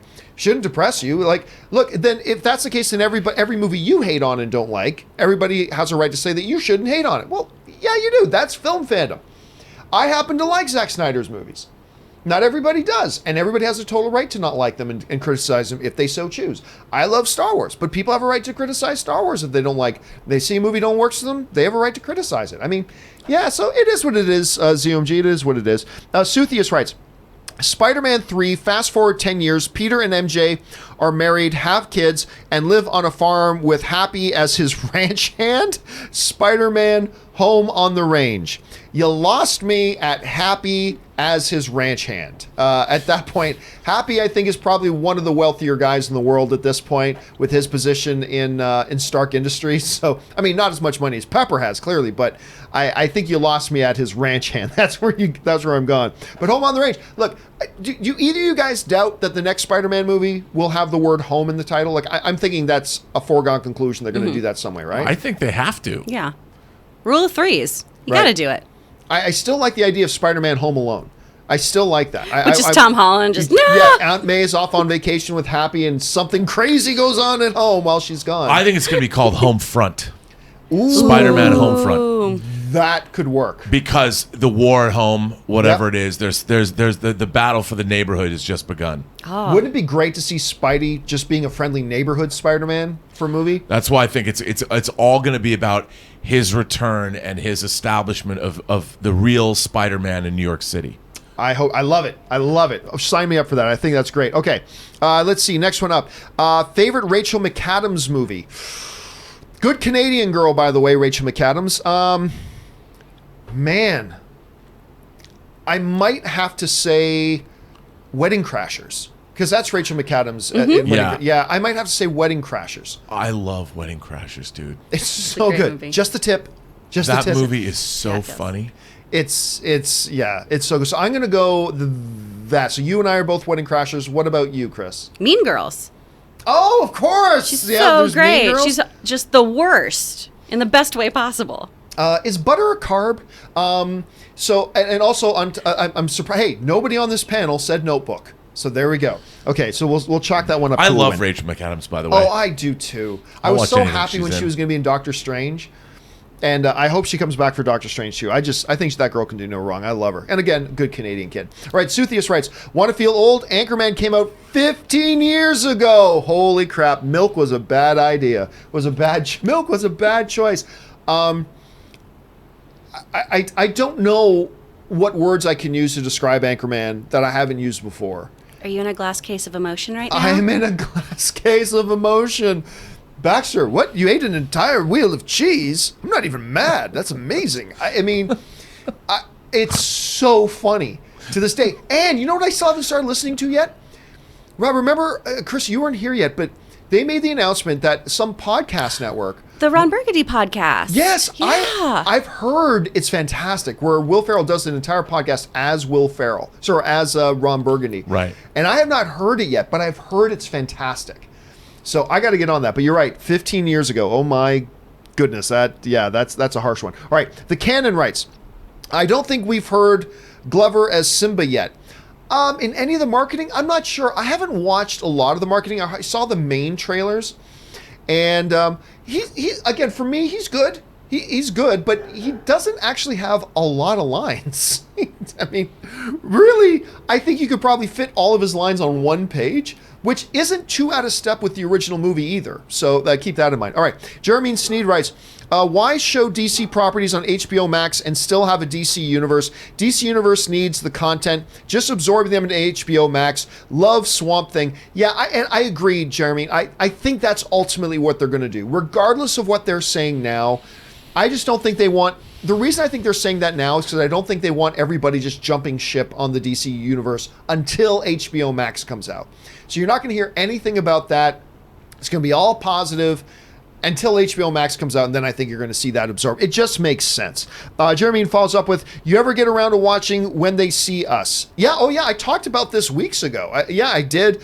Ava DuVernay did a great job of it. It's powerful, it's strong. I still take Chernobyl, but it's great. So I did talk about that a few weeks ago. Jesse Lopez writes, was there anything you guys liked with the changes George Lucas made when he re-released Star Wars episodes 4 through 6? You're talking about the special editions. P.S. I never thought the Han shot first scene would be so controversial amongst fans. I'll tell you what, Jesse, the first time I saw it, I hadn't heard about it, but I watched the special edition, and when they had Greedo shoot first, I'm like, wait a minute. Mm-hmm. And they had the CGI, very bad looking CGI Han ducking. Like getting out of the way of the shot. Like, wait a minute, that became a big thing. Was there anything they did? Hey, look, give credit where it's due. They sharpened up a lot of the effects. There was some of the additional stuff, like for me in Empire, Cloud City, when they gave you kind of a wider look at Cloud City, it just felt more like a real place at that point. I love the notion of showing us more of Mos Eisley, even though some of the things they threw in were a little bit silly. But particularly the wider scope shots of Cloud City, I thought were really quite good. I don't like the special editions particularly, but there are some good things in there. Rob, what would you say are some of the good things about the special edition? Nothing.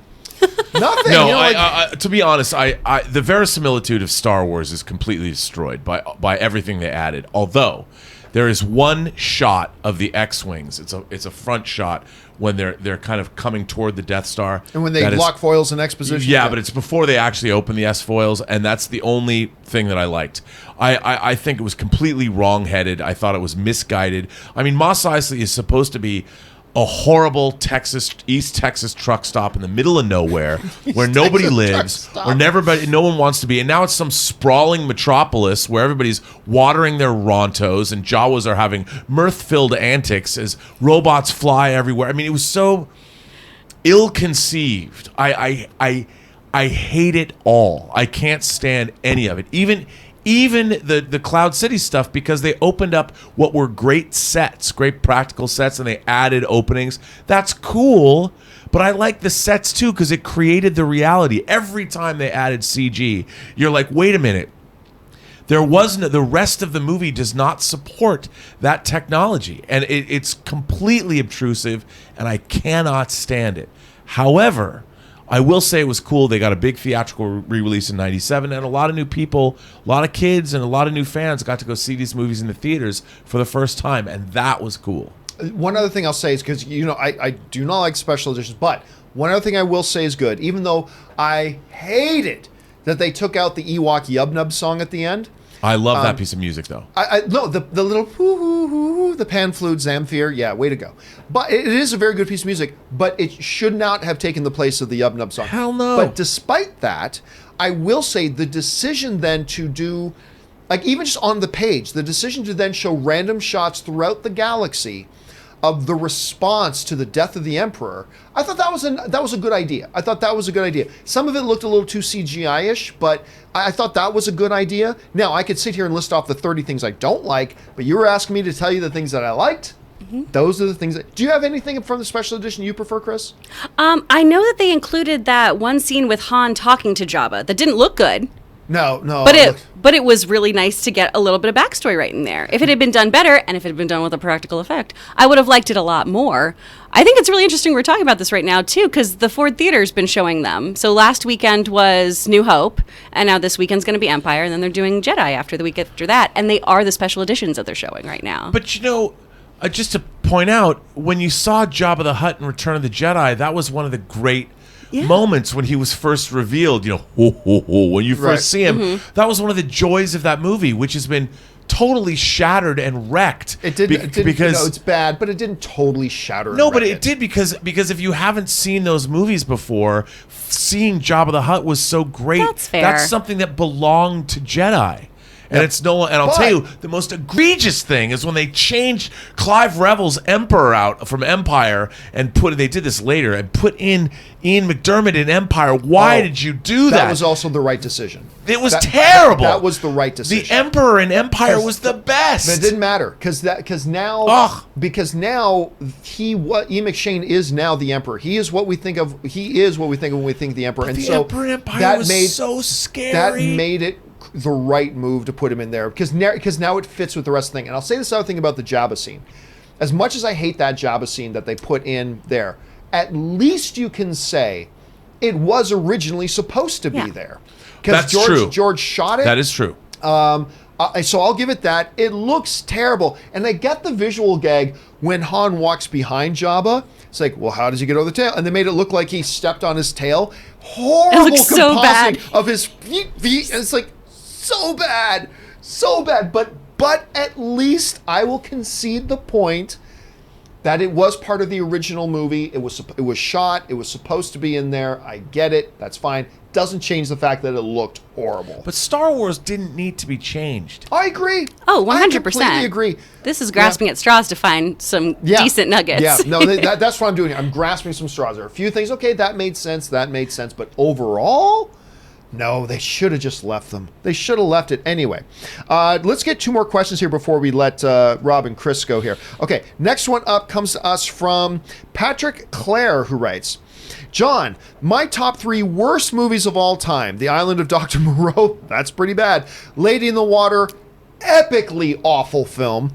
And Cube, I don't remember Cube. Cube is awesome. Sorry, the last one is Canadian, but it's horrible. KKK, what do you think about these movies? Well, the Lady in the Water is one of the most atrocious, awful films in history. One of the most iconic backstories. If you ever want to read about how Lady in the Water is the movie that destroyed the relationship between Disney and M. Night and almost killed his career. And yes, but Cube, I'm not familiar with. What is Cube? Vincent Natali's movie. It's a movie where people like these mysterious people that you don't know wind up in these death trap rooms, and they go from room to room to room. I think Cube is one of the greatest examples of low budget genre filmmaking ever, and it just doesn't have a very good ending. But the movie is really, really clever, and the opening scene alone is worth making it watch. or making what worthwhile to watch. What did I just say? I like Cube, and the opening scene really makes it worth watching. That's what I meant to say. Chris, you see any of these 3 movies? I don't think Lady in the Water's that bad. Oh. I think it's okay. Where M. Night Shyamalan writes himself into the movie as the writer who is so good, his writing is destined to Is save it the world. self-masturbatory? Absolutely. Do I think it's the worst movie ever? No, The Spirit exists. Oh, But- I hated it. I wanted to like it. I did. Because it had Paul Giamatti in it. Yeah. And I love Paul Giamatti. I'm watching this and I'm like, I want to punch myself in the balls just so the pain can distract me from the awfulness of this movie. I also didn't see it in theaters, so I think that helps. If Yeah. you see it with some time in between and you go, I mean, that's a movie, I guess. Like, was it the one that came out after, not Signs? What was the one in the forest with the Village? The Village. Was Yeah. it the one that came out right after The Village?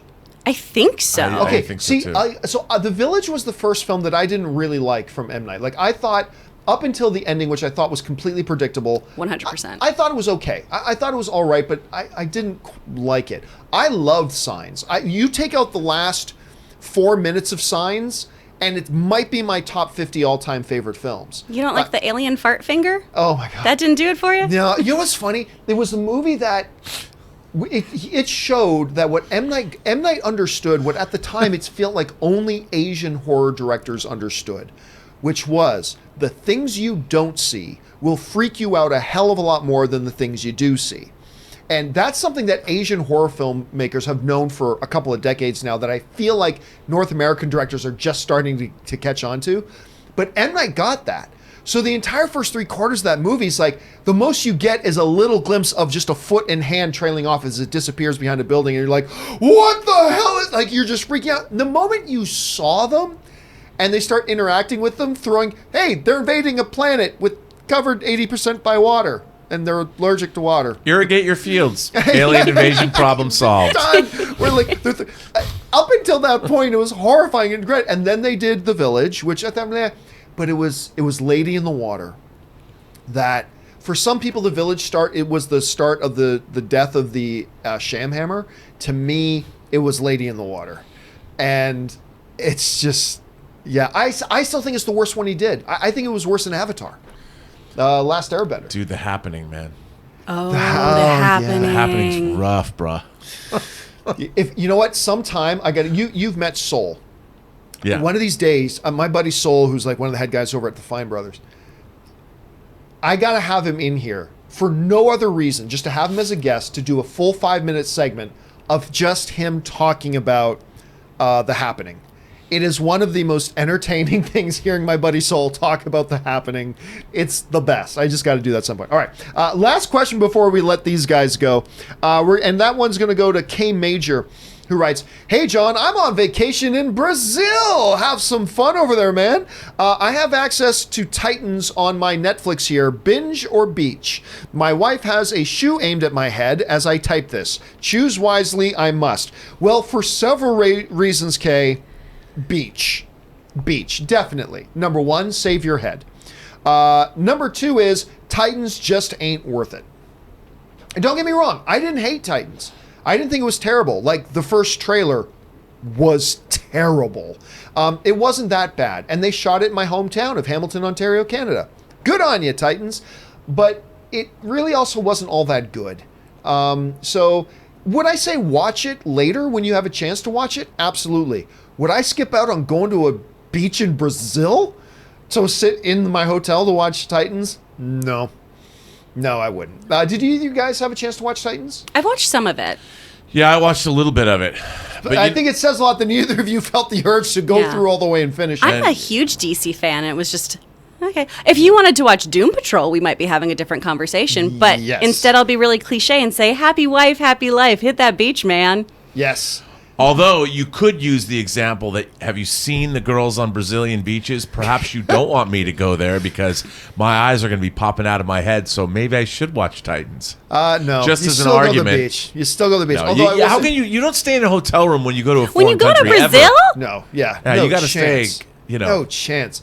I will say this, though. If you want to find out, if you're in a room and you want to go, I need a way to determine who in this room has seen Doom Patrol and who has not. Just simply say out loud, I flexed the wrong muscle, and then see who reacts.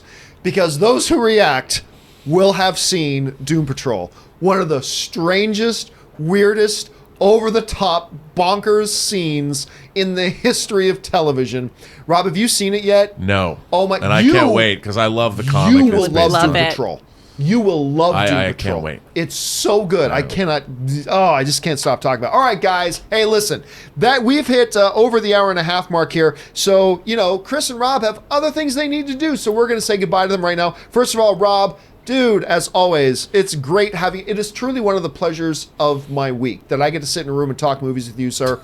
Where can people find you online? Well, you can find me on, Twitter at BurnettRM. Find me on Instagram at RMBurnett. Or find me on my own YouTube channel, The Burnett Work. And I have to say, let me second I think the three of us are having a delightful time here today. Yeah. Oh, I agree. And, of course, Kris, you are my Moana on NOS. So where can people find you? Oh, man. I just want to know, I am Moana. You can find me at actor Kris Carr, Carr, on Instagram, Twitter, Facebook, LinkedIn, everywhere. You can just find her there. And you can watch me on Nerdwire as well.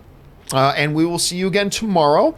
And that'll do it for those guys today. Thanks so much, guys. And but we now have a bunch of we still have live questions to go, guys. We still have a half hour to go. Let's keep plowing through these live questions. All right. Next up comes to us from Andres Martinez, who writes, thoughts on Charlie and the Chocolate Factory 2005. That's the Tim Burton version. I'm not a Tim Burton fan. And I like that Charlie and the Chocolate Factory. What's funny is people who are Tim Burton fans don't seem to like that movie. I am not a Tim Burton fan, and I did like that movie. So yeah, that's my thought on it. I'm Upset writes, more likely film, Sinister Six or Legion of Doom? Neither, really. If I had to pick one, I'd say more likely Sinister Six, but I don't think that it's likely for either of them. Chris Feldman writes, surprise Stuber's at 49% on Rotten Tomatoes. I haven't seen it yet myself, so I can't say whether I agree with that rating or not, but I've heard nothing but good things from people. I've heard nothing but good things about Stuber from everybody. So I haven't seen it myself, so I can't give an opinion on it, but I am surprised to hear that after everything else I've heard about it. So I'll have to see it. I'm going to see it myself tomorrow night, and I'll give you my opinion on it at the time. JB Bonifacio writes, Kris, who just left, if SpiderMan hits 1 billion, will you watch it? Kris has seen SpiderMan. We've talked about it on the show. Kris has actually seen SpiderMan, so there you will you watch it? Like the movie It, not Spider-Man. Will you watch it? Oh, that's a good. I'll have to. I don't see what one has to do with the other though, because it's a foregone conclusion that Spider-Man's going to hit 1 billion. Anyway, Grandmaster writes, you were forced to watch The Lion King in 3D. Were you forced? No. Thankfully, the premiere was not in 3D. I hate 3D. I do not like 3D. I will always avoid a 3D screening if I have the choice. But thankfully, the world premiere was not in 3D.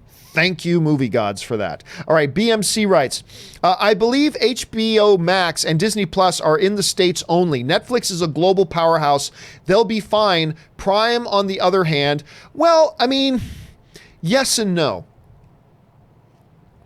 Disney Plus is not going to be US only. It won't be in as many markets as Netflix. But remember, Netflix has been around for, well over a decade. So they've got a head start. But believe it, that Disney Plus is opening in more than just the US. I don't know about HBO Max. I'm sure it'll be limited, but they will grow. They will expand their markets. Just give it time. They will expand their markets. And how far they expand them and how quickly, that'll become the question, BMC. Good observation, though. All right, Christopher Benson writes, The Hidden is a great movie. It caused me to fear dogs, strippers, and Ferraris. Kyle MacLachlan as an alien cop. Perfect. I don't even recognize the name of that. Hold on a second. Let me look this up here. The Hidden. What is The Hidden? The Hidden is a 1987. I don't even recognize the poster. Was this even in the theaters? I mean, it was 87, so it was a long time ago. I have no recollection of this film, but thanks for putting it on my radar, Christopher. All right, next up, James Welsh writes, if you can dodge a wrench, you can dodge a ball, Rip. And if you can dodge traffic, you can dodge a ball. Loved Dodgeball, loved Rip Torn in that. And again, if you guys have never seen the Larry Sanders Show with Gary Shandling and Rip Torn, I'm telling you what, it's an older show now, but it was so funny and clever, and Rip Torn was so good in it. If you can dodge a wrench, you can dodge a ball. Christopher Benson writes, if Holly Holm retires, which is a real possibility after her latest loss, Amanda Nunes will have retired 3 of the greatest female MMA fighters ever. Chris Cyborg isn't retired. So I don't know about that. Chris Cyborg is not retired, as far as I know. Holly Holm, I don't think she's going to retire after that. She put on a good show. She actually, I'll tell you what, she was actually beating Amanda Nunes for a part of that fight. But Amanda Nunes is a wrecking ball. She's an absolute wrecking ball. I don't think Holly Holmes is going to retire at this point. I think she still knows that she's one of the top 5 best female fighters in the world. And she can still make money doing this, and she still loves fighting. So I think she's going to keep on doing it. James Welsh writes, if any of the new IK voices better than the original? Oh, LK voices. I'm not going to go there because after seeing it once, and what is better? So I don't know about that. All I can say is a lot of the voices were great. Really great. Am I going to say John Oliver was better than Rowan Atkinson? I'm not going to say that, especially after only seeing it once. So I'm not at the point where I'm going to give any sort of those assessments just yet. Andres Martinez writes, thoughts on The Lost World, Jurassic Park, 1997. Which one was that? Jurassic Park, The Lost World. Was that the second one? Which one was that? I got to assume it was the second one. Jurassic Park, The Lost World. That was it the second one? Yes, it was the second one because it was the third one where Sam Neill came back, right? If I remember, and you know who else was in that? I believe Vince Vaughn was in that too. I think he was like a cameraman or something in that one. Anyway, let's put it this way. I don't love any of the Jurassic Park movies other than the first Jurassic Park. And I think the most recent Jurassic World, The Fallen Kingdom, I think that's the best Jurassic Park movie we've got since the original. So, and it's been a while since I've seen the second one, but I remember I got a kick out of it. I got a kick out of it. It's not a great movie to me, but I got a kick out of it. The Avenge the Chicken writes, last night, me and my girlfriend did a rewatch double feature of Love, Simon, nice, and Edge of 17, nice double feature.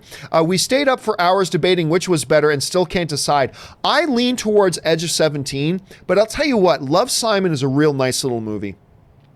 And a lot of people avoided the movie because of the subject matter of it, and I respect that. You know, you go see movies that you think will entertain you, and if you think a certain subject matter isn't going to entertain you, why go see it? I respect that. Nothing wrong with that. But I'll tell you what, it surprised me. It surprised me. I thought it was a really charming, really nice, heartfelt kind of movie that I bought into more than I thought I would. Now, Edge of 17, though, I think is on another level. I just frickin' love that movie on several levels, but I think both of them are solid, and I think that sounds a really nice little double feature, Avengers Chicken. Good on you guys. All right. Anselmo Garza writes, cutting DirecTV, HBO Max, and Disney Plus are for me. So you're cutting DirecTV, HBO Max, and Disney Plus are for me. Seriously, look, I have been a cord cutter for almost 10 years. Like, I got rid of cable service ages ago. So I still find it funny that anybody is still a cable subscriber. Today, it's a lot easier to be a cable cutter because you got services like Sling TV, and you got services like Yahoo, YouTube TV, which I do use, and all that kind of stuff. But I'm telling you what, the one nice thing about HBO Max, Disney Plus, and Netflix, and the Universal one coming is that it's going to force everybody to really up their game. It's going to force everybody to really up their game. And that is why competition ultimately is good for the consumer. All right. Kevin Lewis writes, I'm with you, John. Real men don't fold their underwear. Damn right. I don't understand. Why? Why does anybody fold underwear? What is the point of folding your underwear? You don't want wrinkles in your who the F cares? Does having a wrinkle in your underwear make your junk tingle? I mean, I don't get it. Why? I will never fold my underwear. I never have, and you're never going to make me, over my cold, dead body, will you make me fold my underwear? Not happening. Anyway, Razor's Edge Frisbee writes, appreciate the honesty, John. Keep up the great work. Well, thank you so much, Razor. And look, a lot of times I'll say something unpopular and things that people don't like to hear, and that's fine. It's all subjective anyway. But all I have to offer you guys is my honest opinion. That's it. So that's why I will say things that aren't a part of the popular opinion. Not because I want to say something opposite, but because all I can do. Look, there are a lot of people out there who are just going to say what they think their audience wants to hear. They're going to say the things that they think will get them clicks. They're going to say things. I'm not pointing at anybody in particular. I'm just saying that's a temptation. That's a very obvious temptation. But I understand that everybody out there is talking about the same stuff I'm talking about.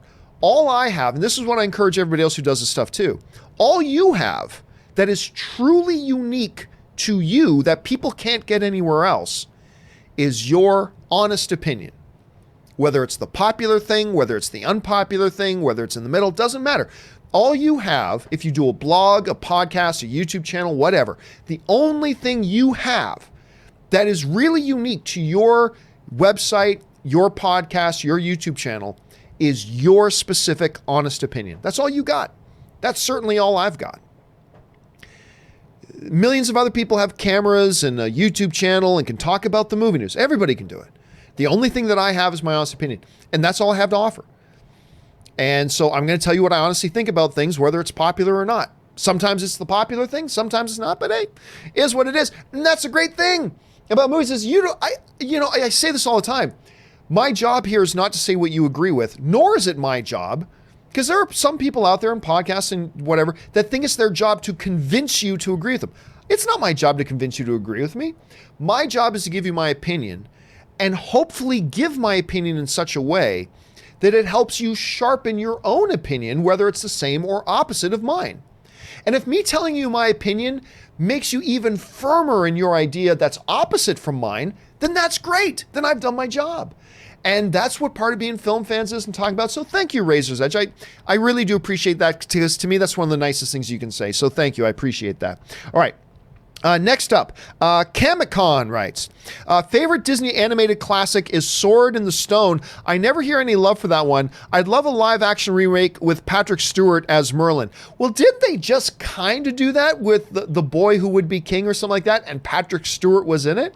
Then they just do, look, first of all, Arthurian legend stuff is always great. Even when they make bad movies, I still get a kick out of it. And unpopular opinion, the recent Guy Ritchie King Arthur movie with Jax Teller from Sons of Anarchy as Arthur, I had a big kick out of it. I actually thought it was really fun. I enjoyed it. So I'm a sucker for that Arthurian stuff. I really am. Logan Temlin writes, will Marvel announce Phase 4 at San Diego Comic-Con? I hope so. Maybe. Remember, D23 is still coming. And whatever they do at San Diego Comic-Con, they will leave something for D23. Also, I do not expect a full announcement for Phase 4.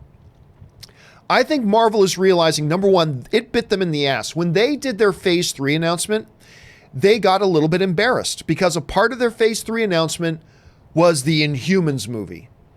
And they took a little bit of pie to the face when they had to cancel it, right? They've seen that happen to DC as well. DC's had a number of times that we've announced all these movies, and now where are they, right?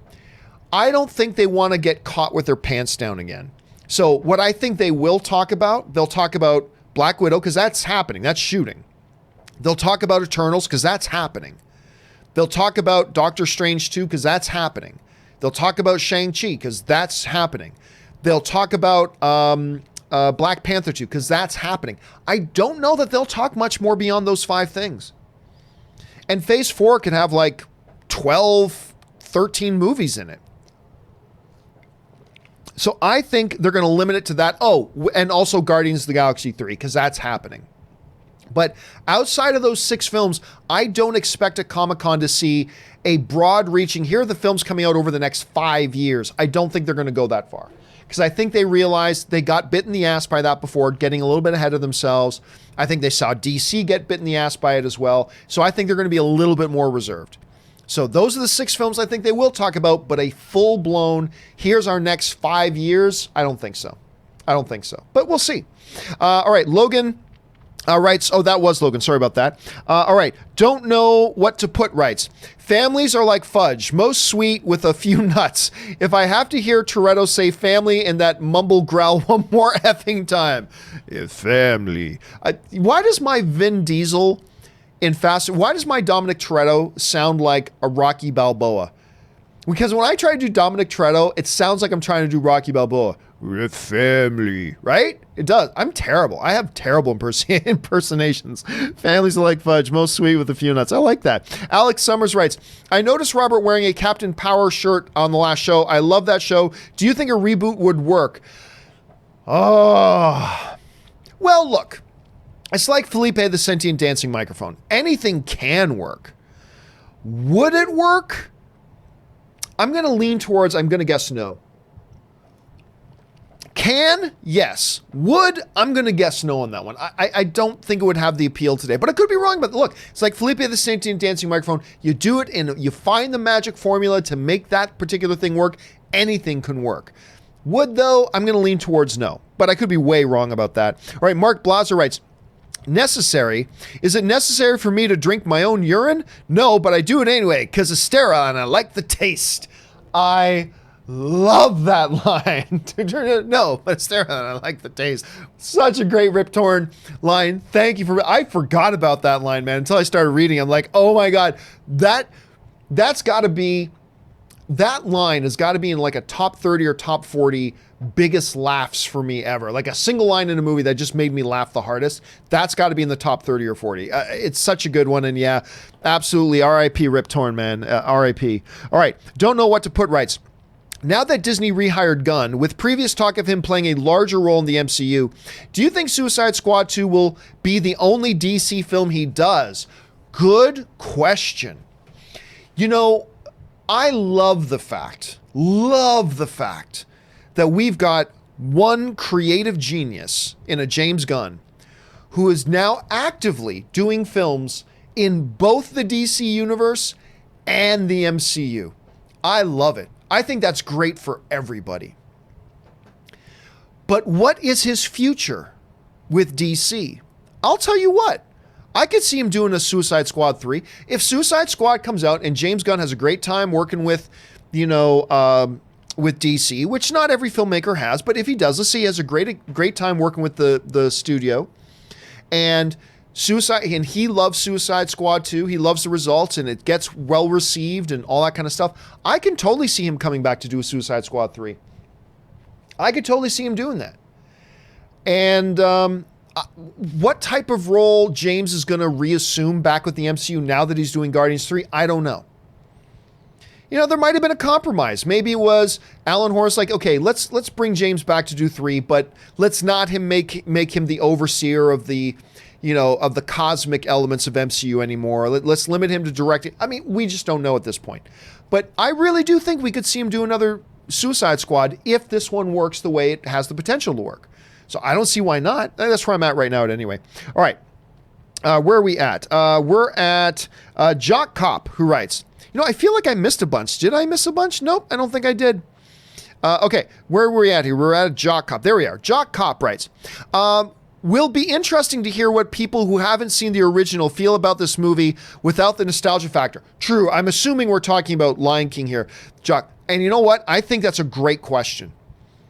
Because I can't yet separate how much of my love for this movie, this new Lion King, is predicated on the glorious nostalgia I have for the original 94 film, and how much of it is predicated simply on the merits of it as its own standalone movie. I don't know what the separation of that is right now. All I know is that I loved watching this movie. But maybe after I've seen it a few times and, a month or two has passed and I've really evaluated it, maybe I'll come to the conclusion that, man, if I didn't know the original 94 movie, I might not have liked this movie as much. I don't know. It's a terrific question. It's the billion-dollar question because, there are going to be a lot of people who see this movie that have never seen the original 94 film. It's an older film. I think a lot of us take for granted that everybody's seen the original Lion King, but maybe that's not necessarily true. All right, Rafael El Guapo Castillo writes, Robert, ever read Alan Dean Foster's novels? Given current tech, I think the Ice Rigger series can be made very well given proper writers and director. Well, obviously, Robert's not here right now, but that's the key, Rafael. When anything, Felipe the Sentient Dancing Microphone, anything can be made very well given the right producers, the right director, the right writers, the perfect people on board for that particular movie who then put it together in the right way. Anything can be great. Hell, they did the Lego Movie, a movie about square plastic building blocks. But what they do, they had the right idea with the right producers and the right studio with the right directors and the right writers, and you got a fantastic animated film. So whatever it is, I have not read these novels. I'll be shocked. If it's sci-fi and novels, Raphael, I'll be shocked if Robert hasn't read them. I'll be shocked. But yeah, anything can. Anything can. If you do it right, it can work. Don't know what to put writes. Black Adam, Deadpool, and Wonder Woman together. Oh, you're talking about in Red Notice. True. I mean, but that used to be a novel thing, right? It's like, hey, wait a minute. This movie's going to have this superhero character and this superhero character. It's not so much a thing anymore because now so many actors do so many comic book movies. Now, it feels like in almost every movie that comes out, you can say, hey, look, it looks like such and such man and such girl are in the same movie together. But it's true. Black Adam, Deadpool, and Wonder Woman together in Red Notice. JBZ73 writes, where do you see cable in the next 5 to 10 years? I don't think cable's going to be a thing in 3 years. Honestly, I don't think cable's going to be a thing in 3 years. It's diminishing so quickly, especially when you with these a la carte like services like a Sling TV, like a Direct TV now, like what I use, YouTube TV. There's just no need to have cable anymore. There's just no need. So I really think in about 3 years, cable TV as we know it today will be a thing of the past. I think within 3 years. Curtis Lopez writes, hey, Netflix, so one told you competition was going to be this way. Did you mean so no one told you competition was going to be this way? Anyway, yep. Netflix has had it. I mean, Rob raised a great point earlier today. Netflix has had it easy. Yeah, there was Amazon Prime and there was Hulu, but they were doing kind of different things. Now they've got real competition coming. They got Disney Plus coming. They got HBO Max coming, which, by the way, they probably make the best content. They probably do. When you look at HBO's content lineup, Netflix has got some wonderful stuff, but HBO probably has the strongest original content. They got the NBC Universal thing coming. And by the way, the NBC Universal one, not only is it going to have The Office, it's going to be free. It's going to be free. It's going to be ad supported, which is, nobody likes commercials and everything, but it's going to be free. And nobody has to pay for another service to have that one. So they got a new world coming. Netflix definitely has a new world coming. Don't know what to put writes. So John, I read Joker is set in 1981. Friday the 13th Part 2 was in 81. You know where I'm going with this? Take my money. Damn shared cinematic universe. Yeah, at some point the Joker is going to come across Jason, and they're gonna have a big thing. By the way, I heard it was going to be the 80s. I don't know that I heard. You may have just educated me on something here. I don't know, because I don't know that I heard the specific year that it was supposed to take place in. I believe I heard it was the 80s, but I don't know that I ever heard it was specifically supposed to be 81. That's interesting if it is. Shared cinematic universe with Friday the 13th. Thanks for that, man. That's funny. All right, Adam K. writes, does The Lion King crack your top 5 of the year? Yes. Lion King right now cracks my top 2. I believe... I'm wrestling right now about whether or not I preferred it over Booksmart, because you guys know Booksmart right now is my number 1 film of the year. Lion King might be my number 1 film of the year now. I gotta sit on it a bit. Again, I'm gonna go see Lion King for a second time tonight, so I'll have a better idea of that right now. I don't expect it to be my number 1 film by the end of the year, because we got all the prestige films, the big award season films. These are all coming. So I don't expect Lion King is going to be my favorite movie of the year by the end of the year. Just like I don't expect Booksmart to be my number 1 film by the end of the year either. But it may be my favorite film of the year right now. right now. So in my top 5, in no particular order, there are films like Booksmart, Endgame, Toy Story 4, a couple films like that. But I think Lion King might be my number 1 right now. But I'm not. It might still be Booksmart. I'll know more tomorrow. Let's see. Don't know what to put. Sophia Loren leading a movie again. I'm in. Well, I'm going to guess that you meant Sophia Loren. Hold on a second. Let me look up. Which movie were we talking about? Is there a movie she's doing coming up? Oh, second. Oh, she's got it. I guess this just came out this morning. Actually, it sounds like maybe after we did this. Sophia Loren returning to the screen in The Life Ahead exclusive. Oscar-winning actress Sophia Loren is back in front of the camera for her first feature film in a decade, directed by her son. Oh, that's interesting. I didn't know about this. Okay, we might have to talk about this on tomorrow's show because that's pretty big deal. She's a screen icon. I didn't even hear about this before we started the show. Thank you for pointing that out to me. Don't know what to put. Stubble McShave writes, Rob, I remember the first time I ripped someone's head off. It was great. Rob's line taken out of context are amazing. Mortal Kombat comment. Oh, look.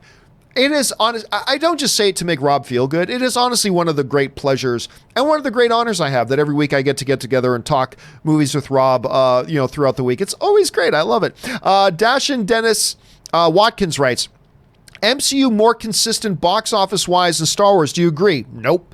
Not at all. They're kind of all over the place. Whether you're talking about, like, for instance, let me just pull this up here. Okay. So, just talking domestically, right? So you get like a movie like Incredible Hulk, which makes $134 million. And then you get something like Avengers, which makes like $800 and something million. You take a movie like Captain America, the First Avenger, which makes $370 million. And then you get a movie like Endgame, which makes $2.7 billion. So no, then you get Infinity War that makes over $2 billion. And the very next movie they put out makes $600 million in Ant-Man and the Wasp. So, no, I would say they're probably about the same. There's a really wide gap between their upper movie and their lower movie. So, no, I wouldn't agree with either statement. I wouldn't agree that MCU is more consistent with their box office, nor would I say Star Wars is more consistent than it. Like, Star Wars put out 3 films in a row that all joined the $1 billion club. 3 films in a row. And then they had Solo, which nobody wanted to see in the first place. I said that from the day they announced it. But I wouldn't say that it's more consistent than the MCU either. So, no, if you really just want to look at the numbers and the facts, then I would say at this point, no. Because, look, if you're going to look at the Star Wars, MCU is approaching, it's not there yet, but it's approaching, averaging $1 billion per film. In the Disney era, so are the Star Wars films. They're averaging $1 billion. They're actually averaging over $1 billion a film right now. So they're really, if you just want to go to the facts and go to the numbers, they're kind of in the same neighborhood right now. I don't think either is more consistent than the other. Now, let's ask that question again 3 or 4 years from now. We may have a totally different answer. But right now, no, I don't think you can say one is more consistent than the other. Not when you look at the numbers. Evelyn writes, speaking of Spider-Man, love how Tom Holland has been doing some really cool stuff for fans in hospitals and parks, etc. Since he has been playing Spidey. No, it's always great to see that. You know what? A lot of guys in the MCU do that stuff. Chris Pratt does a lot of that stuff. Chris Evans does a lot of that stuff. Robert Downey Jr. has done a number of really good things as well. Scarlett Johansson has done some really cool stuff as that. It's really great to see the people, particularly in the MCU, getting involved in that stuff, do it. It makes your heart feel good when you see these guys doing things like that and spreading the happiness around. I really like that, and I applaud them all for it. Let's see here. Where were we at? Okay,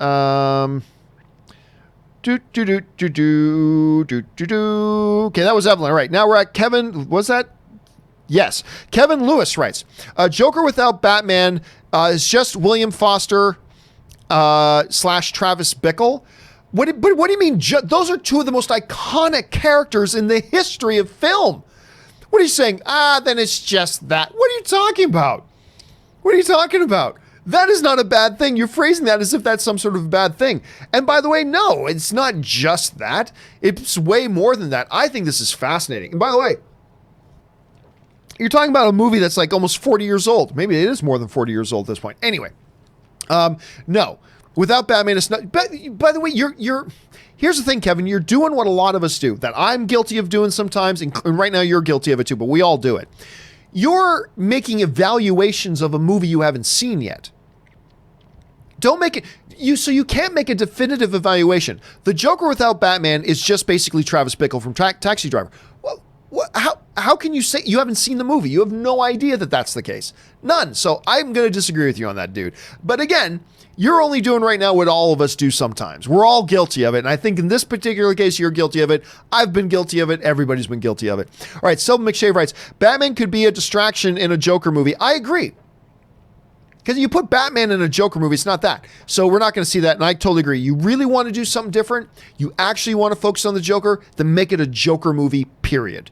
And I love, and it keeps it from being any shared cinematic universe nonsense too. Mateo Simmons writes, hey John, I just finished all 4 seasons of Lucifer, nice, and I can't wait for season 5. I said this before, Mateo, I will say it again, my friend. It gives my heart joy. My heart smiles when I hear that people have jumped on board the Lucifer train and have started watching that show. It just makes me happy. I love this show so much. So grateful to Netflix for bringing it back for season 4. We're getting a season 5. That's supposed to be the end of it, but here's hoping that maybe it gets stretched beyond that, or that we get a spin-off series or whatever. But thanks for sharing that, Mateo. That makes my heart happy. All right, Enigma Sword writes, Kris, check out VRV for classic Nick cartoons. I will pass it on to her and let her know that. Seriously, I will. I'll copy that and text that over to her, what you just said. The Super Green Flash of Tomorrow writes, even though we've seen all these set photos, has Marvel officially announced Black Widow yet? Well, I mean, it started production. So yes, it is. It's actually started production.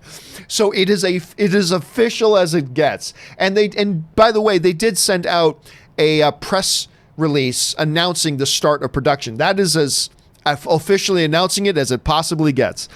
Jeffrey Niven writes, where are we at here? HBO Max will not have the comics like DC Universe. Maybe. Again, remember, I think part of their strategy right now is don't announce that the DC service is folding, because then people are just going to jump ship. Keep them subscribed until HBO Max comes. Honestly, I think everything, they're not announcing it yet because they don't want people jumping ship. I think everything that's on the DC streaming service will be transported over to HBO Max when it launches. So we'll know in about a year. We'll know if that's true or not in about a year, but I feel pretty confident, just me as a fan speculating, they're going to see everything over there, including the comic stuff. Epic Berserker writes, watch The Dark Crystal on Netflix, quite good, 7 out of 10. I love the original Dark Crystal, and of course, Netflix has the new Dark Crystal series coming. So stoked for that. Glad you had a chance. Yes. Epic Berserker writes, Men in Black International was better than I thought. Pawnee. I don't know what that means. Anyway, I was disappointed with it. I'm not going to lie to you. I was disappointed with it. It has its redeeming qualities. It does. I thought Chris Hemsworth was great. I always, but overall to me, it just didn't work. But hey, man, it's always nice when you get more out of a movie than you thought you were going to get out of it. That's always a good thing, and I'm glad you did for you, Epic Berserker. All right, the Super Green Flash of Tomorrow writes, Zombieland Double Tap comes out in 100 days. Man, and I wish I was excited about it, but I'm not. I'm just not. I didn't hate the first one, but I am not as taken with the first Zombieland as a lot of people are. Again, I don't hate it. I'm not crap talking on it. I'm not as big on it, and I don't really see the need. Then again, there's no need for any movie to get made, but I honestly, I'm just not excited for it. Maybe the trailers will change my mind, but I'm just not that excited for it, and I don't think as many people are going to go see this as other people think. I really don't. But who knows? Maybe it will be all really pleasant. You know what? Let me look this up here. How much did the first Zombieland make? I know it didn't do tons. You know what? Hey, it made $102 million worldwide. That's nothing to sneeze at. That's better than I thought. So $102 million worldwide. It was profitable, but I don't see it doing much better than that. Hopefully I'm wrong. Hey, we'll find out soon, but hopefully I'm wrong about that. All right, let's see. Terrell Coates writes, Amazon buying Netflix is coming. I don't know. Netflix debt would be cleared and Amazon would have even more data on their subscribers. All bow to Netflix Prime. Hey, listen, smart move, yes, but I don't know that Amazon can afford it. I don't know that they can just suddenly separate with, whatever $60 billion or $80 billion or $100 billion that it would cost to separate. It's an intriguing idea. I mean, it's intriguing. Like the notion of Amazon buying Netflix is fascinating because you're right. Netflix Prime would be a powerhouse, but I just don't think Amazon's got the capital, the expendable capital. They're worth all the money in the world, but that doesn't mean they've got the expendable capital that they can actually pull the trigger on that. That's why Disney right now doesn't, after the Fox purchase, Disney couldn't afford to buy Netflix right now. They just don't have the expendable capital to do it. So intriguing idea though, Terrell, intriguing idea. Roman Bryant writes, I love you 15,000 Thanos. I don't know what that's from, but there you go. Instead of 3,000, I love you 15,000. Magician Show slogan is magic is a drug. Again, everybody's talking about this Magician Show. Now that you guys have talked about it today's show, especially with Kris talking about, I may have to give this thing a shot. I think I may give it a shot. You guys have got me hooked. I think I'm going to check this show out. Tristan Larson writes, is it necessary for me to drink my own? Is it necessary to drink? Is it never for me? No, but I do it because it's sterile and I like the taste. Such a great line. Jay Bling writes, you missed my super chat about Rip Torn today. Oh, did I, Jay Bling? Hold on a second. Let me see if I can find it. Hold on a second here.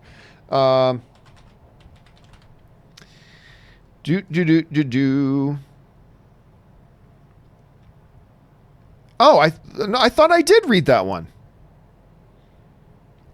Anyway, what Jay is talking about is this one. I thought I did read this, unless I'm going crazy. I absolutely thought I read this, but maybe I didn't. It was necessary. Is it necessary to drink my own urine? No, but I do it anyways because it's sterile and I like the taste. I thought I did read that one. Anyway, sorry if I missed that one earlier, Jay. My mistake. So every once in a while, because I am doing this manually myself, by myself on my own, every once in a while I will miss one. It sucks that I do. It's terrible, but thank you for bringing that to my attention if that's the case. All right. Tristan Larson writes, I do it anyway because it's sterile, and I like it. One of the great lines ever. Mr. Nobody writes, is there a more adorable thing than the duet in Star Trek Space? Sorry, guys, please don't use a brief. Please actually say what it is because I don't know what it is we're talking about. Sorry about that. Ben Rayner writes, Kris doesn't hate Lady in the Water. What? No, I know. I'm gonna have to have a good sit down conversation with Kris. Say, what are you talking about? You didn't hate Lady. All film is subjective, but man, that movie is so gut wrenchingly bad to me. Oh, like you guys know how I talk about there's the unholy trinity of the 3 all-time worst wide release Hollywood films: Catwoman, Battlefield Earth, and Highlander 2. I'm telling you what, Lady in the Water. If I make a 4th spot on that, Lady in the Water's taken. That's how bad I think it is. But hey, that's the subjectivity of film. Movie I hate, somebody else is going to love, right? And that's the beauty of it. So there you go. John Likes Things writes, over under 15%, Princess Leia doesn't die in episode 9. Woo, that's a low number. I'll take the over on that. Yeah, 15%. Yeah, I think she will, but that's over 50%. Over 15%? Yeah, I'll take that. Yeah, I'll take it. I will take the over 15% that Princess Leia doesn't die. I'm not saying she doesn't, but if you're going to set the line at 15, I got to take the over on that action. All right, Connor Dixon writes, always been an Apple guy until 6 months ago when I bought a Pixel 3 XL. That's the phone I'm using right now, actually. Best phone I've ever had. It's still running fast and smooth. Roll on Google Stadia. By the way, I cannot wait for Google Stadia. That, if it works the way they're advertising it, and they're saying it works flawlessly, if it does, and that's a big if, it changes the game. But by the way, I used to be an iPhone guy myself. I love Mac. I have a MacBook right here, as a matter of fact, that I use and adore and I love. I love Mac stuff, and I used to do iPhone. I'm telling you what, though, this Google Pixel 3, and I also have the XL, best. First of all, it is by far the best camera on any phone in the world. But overall, it is the best phone I've ever had. I've never enjoyed, like purely had just fun using a phone like I do with this Google Pixel 3. Now, how long will it be the best out there? Probably not long, but that's the life cycle of mobile phones. But I'm telling you, I'm loving this Google Pixel 3, man. Darth Devo Knievel writes, bring on the clean. Oh, what's that from? Bring on the clean. You stumped me. But guys in the comment section, what's that a reference to? Bring on the clean. Jump down in the comments. Write out what that is in the comments. I want to know what that is. Walnut 2008 writes, just got out of a job interview for AMC Theaters. Hope you have a good time. Hopefully it's the type of job that you won't have to deal with the HR department at head office, but rather can just work for the local theater. Good luck. I always thought that'd be a lot of fun. Raymond 2000 writes, RIP Cameron Boyce. I don't know who Cameron Boyce is. Hold a second. Cameron Boyce. Cameron Boyce. Oh, the kid that we talked about the other day. Yeah, we brought that up the other day on the show. The kid who was in the Adam Sandler comedies, who was a Disney, one of the Disney Plus kids, Disney Network kids, whatever. Yeah, that was, and he's in the Descendants, by the way, which is still coming out. He stars as, I think he's Cruella de Vil's son in The Descendants, and that's coming out still. That was tragic to hear. Kid was only 20 years old. That was just tragic. All right. Let's see. Jay Bling writes, I wasn't the only one posting the Rip Turn urinal. No worries, Jay. I got it. I got you on that, but thanks for bringing it back to my attention. And final comment and question of the day comes to us from Mr. Nobody, who writes, great villain, by the way, in Doom Patrol. Duet in Stranger Things 3 with Dustin. Oh, that... singing the thing from Neverending Story, turn around. That was adorable. That was, when they started singing it, I'm like, this is kind of cheesy. But then they kept going. I'm like, okay, we're past cheesy now. Now I'm loving this. Now I'm just loving this. That was a great moment in that show. I dug that one as well. All right, guys. That will do it for today's installment of the John Campea Show. Thank you so much for being here. I want to give, of course, thanks out as well to Kris Carr, who was here earlier, Robert Meyer Burnett. Of course, Kris will be back tomorrow. Joining me and Kris tomorrow will be Aaron Cummings, and the two of us, we're going to go see Lion King again tonight, and we're going to be doing a full review of The Lion King on tomorrow's show. Make sure you come back and join us for that. Also, thank you to all of you who watch the show, support the show. Those of you who sent in questions because you gave us great fun stuff to talk about, and you financially supported the channel along the way. You're part of the reason we're able to do this show at all. So I thank you. Rob thanks you. Kris thanks you. Aaron thanks you. Ray thanks you. Fact checker Jonathan thanks you. You guys make it possible. So thank you for that. Guys, thanks so much for being here today. That'll do it for me for now. My name is John Campea, and until our next episode, bye-bye.